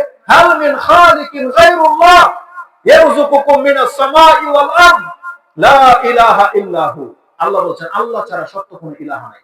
অর্থাৎ মুসলিমদেরকে আল্লাহর প্রতি ঈমান আনতে হবে, মুসলিমদেরকে আল্লাহর উপর ভরসা করে চলতে হবে, আর নাজাত পেতে হলে আল্লাহর ইবাদত করতে হবে। ইবাদতবিহীন কিন্তু আপনি কোনো বাবার পাচারতে কিন্তু নাজাত পাবেন না, এটা আপনি জেনে নেন। তাই সংক্ষিপ্ত বিষয় থেকে আমি যেটা ফুটাতে চেয়েছিলাম, কথা বলার মতো অনেক ছিল, সারা রাত ভরে বলার ক্ষমতা রাখি, কিন্তু আমাদেরকে অল্প কথা থেকে শিক্ষা নিতে হবে যে আজকে বলা হয়েছে কি। আমাদেরকে দেখতে হবে যে আমাদের সাথে আল্লাহর সম্পর্কটা কতটুকু, দেখতে হবে। আপনার চিন্তাতে আল্লাহকে কতটা আপনি নিয়ে আসেন, কতটা আল্লাহকে ক্ষমতাবান মনে করেন, কতটা আল্লাহকে আপনি ভয় পান, কতটা আল্লাহকে আপনি ভালোবাসেন, এটা আপনার কর্ম দিয়ে প্রমাণ করতে হবে, নাহলে কিন্তু আপনি নাজাত পাবেন না। অতএব আমাদেরকে আহ্বান জানাবো আপনাদেরকে, আমাদেরকে কোরআন হাদিস মেনে চলতে হবে। আসেন কোরআনের দিকে ফিরে আসেন। প্রতিদিন অন্তত একটা বা 10টা আয়াত হলো আপনাকে পড়তে হবে, এবং আপনাকে বাংলা ট্রান্সলেট আপনি পড়বেন, দেখেন আপনার রব আপনাকে কি বলেছে। আপনি দেখতে পাবেন যে আপনার সাথে আপনার রবের খুব গাঢ় সম্পর্ক। আজকে হুজুর আপনাদেরকে ধোঁকা দেয় যে যারা পাপ করেছেন আপনার কথা কি আল্লাহ শুনে? বলে মাধ্যম লাগে, মাধ্যম লাগে। আল্লাহকে পেতে নাকি মাধ্যম লাগে? বলছে আপনি দোতলায় উঠবেন, সিঁড়ি লাগে না? বোঝেন কথা? তারা এইভাবে আপনাদেরকে বুঝায়, কিন্তু আমি আপনাকে দেখাবো আল্লাহকে পেতে হলে কোনো মাধ্যম লাগে না। আপনি শুধু আল্লাহর বান্দা হয়ে যান। আল্লাহকে বলেন যে আল্লাহ তোমার প্রতি ঈমান এনেছি। আল্লাহ নিজে বলেছেন বান্দা তোর সাথে আমার সম্পর্কে কোনো মাধ্যম লাগে না, সরাসরি কানেক্ট হয়ে যায়, সরাসরি কানেক্ট। যেখানে থেকে আপনি আল্লাহকে ডাকেন না কেন, আল্লাহর ডাক আপনার ডাক আল্লাহর কাছে পৌঁছে যায়। আল্লাহ বলেছেন ওয়াকালা রাব্বুকুম উদউনি আস্তাজিব লাকুম, তোমরা তোমাদের রবকে ডাকো, কথা তোমার রব ঘোষণা করতেছে। আল্লাহ বলছেন তোমাদের রব বলতেছে এই কথা, তুমি আমাকে ডাকো, আমি তোমার ডাকে সাড়া দেব। আল্লাহ সুবহানাহু ওয়া তাআলার কাছে ডাক পৌঁছাতে কোনো মাধ্যম লাগে না, সরাসরি আল্লাহর কাছে ডাক পৌঁছে যায়। এরকম ঘটনা বলতে গেলে আমি এখন 10টা ঘটনা আপনাকে শোনাইতে পারি। সূরা মুজাদালা 58 নম্বর সূরার তাফসীরটা পড়বেন। সেখানে একজন যে বৃদ্ধা মহিলা, তিনি রাসূলুল্লাহ সাল্লাল্লাহু আলাইহি ওয়াসাল্লামের কাছে এসেছেন। তার সাহাবায়ে কেরামদের মধ্যে থেকে একজন মহিলা বিচার দিতে যে সে তার স্বামী তাকে হারাম করে দিয়েছে। এখন ফয়সালাটা কি হবে? বৃদ্ধা হয়ে গেছি, এই সময় আমার স্বামী এই কাজটা করব? মুজাদালার মধ্যে আছে তর্ককারিণী মহিলা আয়েশা রাদিয়াল্লাহু তাআলা, তিনি বলেন আশ্চর্য হয়ে গেছে সেই ঘটনা। রাসূল সাল্লাল্লাহু আলাইহি ওয়াসাল্লামের ঘরটা কত বড় হবে? এই যে যতটুকু প্যান্ডেল, এর বেশি বড় হবে। এই প্যান্ডেল না কিন্তু, এই যে এতটুকু, এই 4টা কোণা। তার মানে যে ঘরের ভিতরে মাত্র 3টা কবর। কয়টা কবর? 3টা কবর। কার কার? রাসূলুল্লাহ সাল্লাল্লাহু আলাইহি ওয়াসাল্লাম, আবু বকর রাদিয়াল্লাহু তাআলা আনহু, আর কার? ওমর রাদিয়াল্লাহু তাআলা আনহু। আর চতুর্থ কোনো কবরের জায়গা আছে? নাই। আয়েশা রাদিয়াল্লাহু তাআলা তিনি বলতেন যে যদি থাকতো তাহলে সেটা আমি নিজের জন্য নিতাম। কিন্তু ওই যে 3টা ছিল, তার মধ্যে একটা আয়েশা রাদিয়াল্লাহু তাআলা আনহার জন্য পছন্দ করেছিলেন। কিন্তু ওমর রাদিয়াল্লাহু তাআলা যখন রিকোয়েস্ট করলেন যে উম্মাহাতুল মুমিনিন, তাকে রিকোয়েস্ট করা হোক যে ওমরকে যেন সেই জায়গাটা দিয়ে দেয়, তখন আয়েশা রাদিয়াল্লাহু তাআলা দিয়ে দিলেন। তো ওই ঘরের ভিতরে মাত্র 3টা কবর, কতটুকু ঘর হবে তাহলে? আয়েশা রাদিয়াল্লাহু তাআলা বলতেছেন, লাকাদ জাআতিল মুজাদালাতু ইলা নবী সাল্লাল্লাহু আলাইহি ওয়াসাল্লাম তুকাল্লিমু আনা ফি নাহিয়াতিল বাইত। একজন তর্ককারী মহিলা আসছে রাসূল সাল্লাল্লাহু আলাইহি ওয়াসাল্লামের সাথে কথা বলার জন্য, পাশাপাশি বসে কথা বলতেছে, আর আমি ঘরের ভিতরেই আছি। মা আসমাউ মা তাকুল, তারা যে কি ফিসফিস করে কথা বলতেছে আমি কিচ্ছু বুঝতে পাইনি, শুনতে পাইনি, অথচ ঘরের ভিতরে কিন্তু। তার মানে আয়েশা রাদিয়াল্লাহু তাআলা আমাকে বোঝাতে চাচ্ছেন, একটা ঘরের ভিতর আমরা 3জন লোক এই কোণা থেকে এত আস্তে আস্তে কথা বলতেছেন যে আমি আয়েশা বুঝি নাই, কিন্তু এই মহিলা যখন উঠে যাবে তখন তিনি আকাশের দিকে তাকায়া খালি এতটুকু আমি বলতে শুনেছি, তিনি বলছেন আল্লাহুম্মা আশকু ইলাইক, আল্লাহ আমি আমার পেরেশানিটা আল্লাহ তোমার কাছে ছেড়ে দিলাম। এই কথাটা বলে সে এখন পর্যন্ত ঘর থেকে বের হয় না, খাট থেকে উঠে নেয়, হাত্তা নাযালা জিবরিল আলাইহিস সালাম। জিবরিল আলাইহিস সালাম এই সূরা নিয়ে 7 আকাশ থেকে নেমে গেল। কি মনে করে? মানে সে এখন মুখ থেকে শুধু বলছে আল্লাহুম্মা ইন্নী আশকু ইলাইক, আল্লাহ আমার বিষয় তোমার কাছে ছেড়ে দিলাম। আল্লাহ কোথায় আছেন? 7 আকাশের উপরে। সেখান থেকে আল্লাহর কাছে কথা চলেও গেছে এবং আল্লাহর সাথে সাথে সূরা নাযিলও করে দিয়েছে 1 সেকেন্ডের ভেতর। তার মানে কে বলেছে যে আপনাকে আল্লাহর পর্যন্ত পৌঁছতে মাধ্যম লাগবে? যারা বলে তারা মৃত্যু প্রমাণিত হবে। বরং কোরআন বলতেছে প্রত্যেকটা মুসলিমের সাথে আল্লাহর গাঢ় সম্পর্ক আছে, প্রত্যেকটা মুসলিমের সাথে। এটাই হচ্ছে আমাদের দাবি। অতএব আপনি ধোঁকা খেয়ে যেন না, যত বড় পাপ হয়ে যাক আপনি আল্লাহকে ডাকবেন, আপনি সাথে সাথে আল্লাহর কাছে এসে ধন্য ধরবেন, তাহলে আল্লাহ আপনাকে ক্ষমা করে দেবেন। আল্লাহ আমাকে এবং আপনাদেরকে ক্ষমা করুন। যতগুলো কথা বলেছে আল্লাহ তুমি আমাকে এবং আমাদের মুসলিম ভাইদেরকে মেনে চলার তৌফিক দান করো। আমাদের কথায় যদি কোনো বাড়াবাড়ি হয়ে থাকে আল্লাহ তুমি আমাদেরকে ক্ষমা করো, এবং আমরা বিগত দিনগুলোতে যেভাবে গাফেল ছিলাম আল্লাহ তুমি আমাদেরকে উদ্ধার করো। আমাদেরকে তোমার প্রতি ঈমানকে মজবুত করার তৌফিক দান করো, এবং কিয়ামত পর্যন্ত যেন আমরা তোমারই গোলামি করতে পারি। আল্লাহ তুমি আমাদেরকে কবুল করো। আমাদেরকে এবং আমাদের সন্তানদেরকে আল্লাহ তুমি কুফর পূজা থেকে বাঁচিয়ে রাখো। আমাদেরকে আল্লাহ তুমি নামাজি করো। আমাদের ঘরগুলোকে আল্লাহ তুমি ইসলামিক ঘর হিসেবে কবুল করো। আমাদের মা বোনদেরকে এই শিরক বিদআতি চর্চা থেকে আল্লাহ তুমি তাদেরকে উদ্ধার করো, কারণ তারাই সবচেয়ে বেশি টোটকা ফটকা ওই জার ফুক এগুলোর মধ্যে নিয়ে ব্যস্ত থাকে। তাদেরকে আল্লাহ তুমি উদ্ধার করো, তাদেরকে ইসলাম শিখার তৌফিক দান করো, এবং আল্লাহ তুমি আমাদেরকে হেদায়েত দান করো। রব্বানা লা তুযিগ কুলুবানা বা'দা ইয হাদাইতানা ওয়া হাব লানা মিন লাদুনকা রাহমা ইন্নাকা আনতাল ওয়াহ্হাব। আল্লাহ যখন তুমি আমাদেরকে হেদায়েত করে দিয়েছো, অতএব আল্লাহ তুমি আমাদের অন্তরগুলোকে সোজা রাখো, আমরা যেন আবার বিপদগামী না হই। আল্লাহ তুমি দাতা, আল্লাহ তুমি আমাদেরকে দান করো। আমিন ইয়া রাব্বাল আলামিন। সুবহানাকাল্লাহুম্মা রাব্বানা বিহামদিকা আশহাদু আল্লা ইলাহা ইল্লা আনতা আস্তাগফিরুকা ওয়া আতুবু ইলাইক। আসসালামু আলাইকুম ওয়া রাহমাতুল্লাহি ওয়া বারাকাতুহু।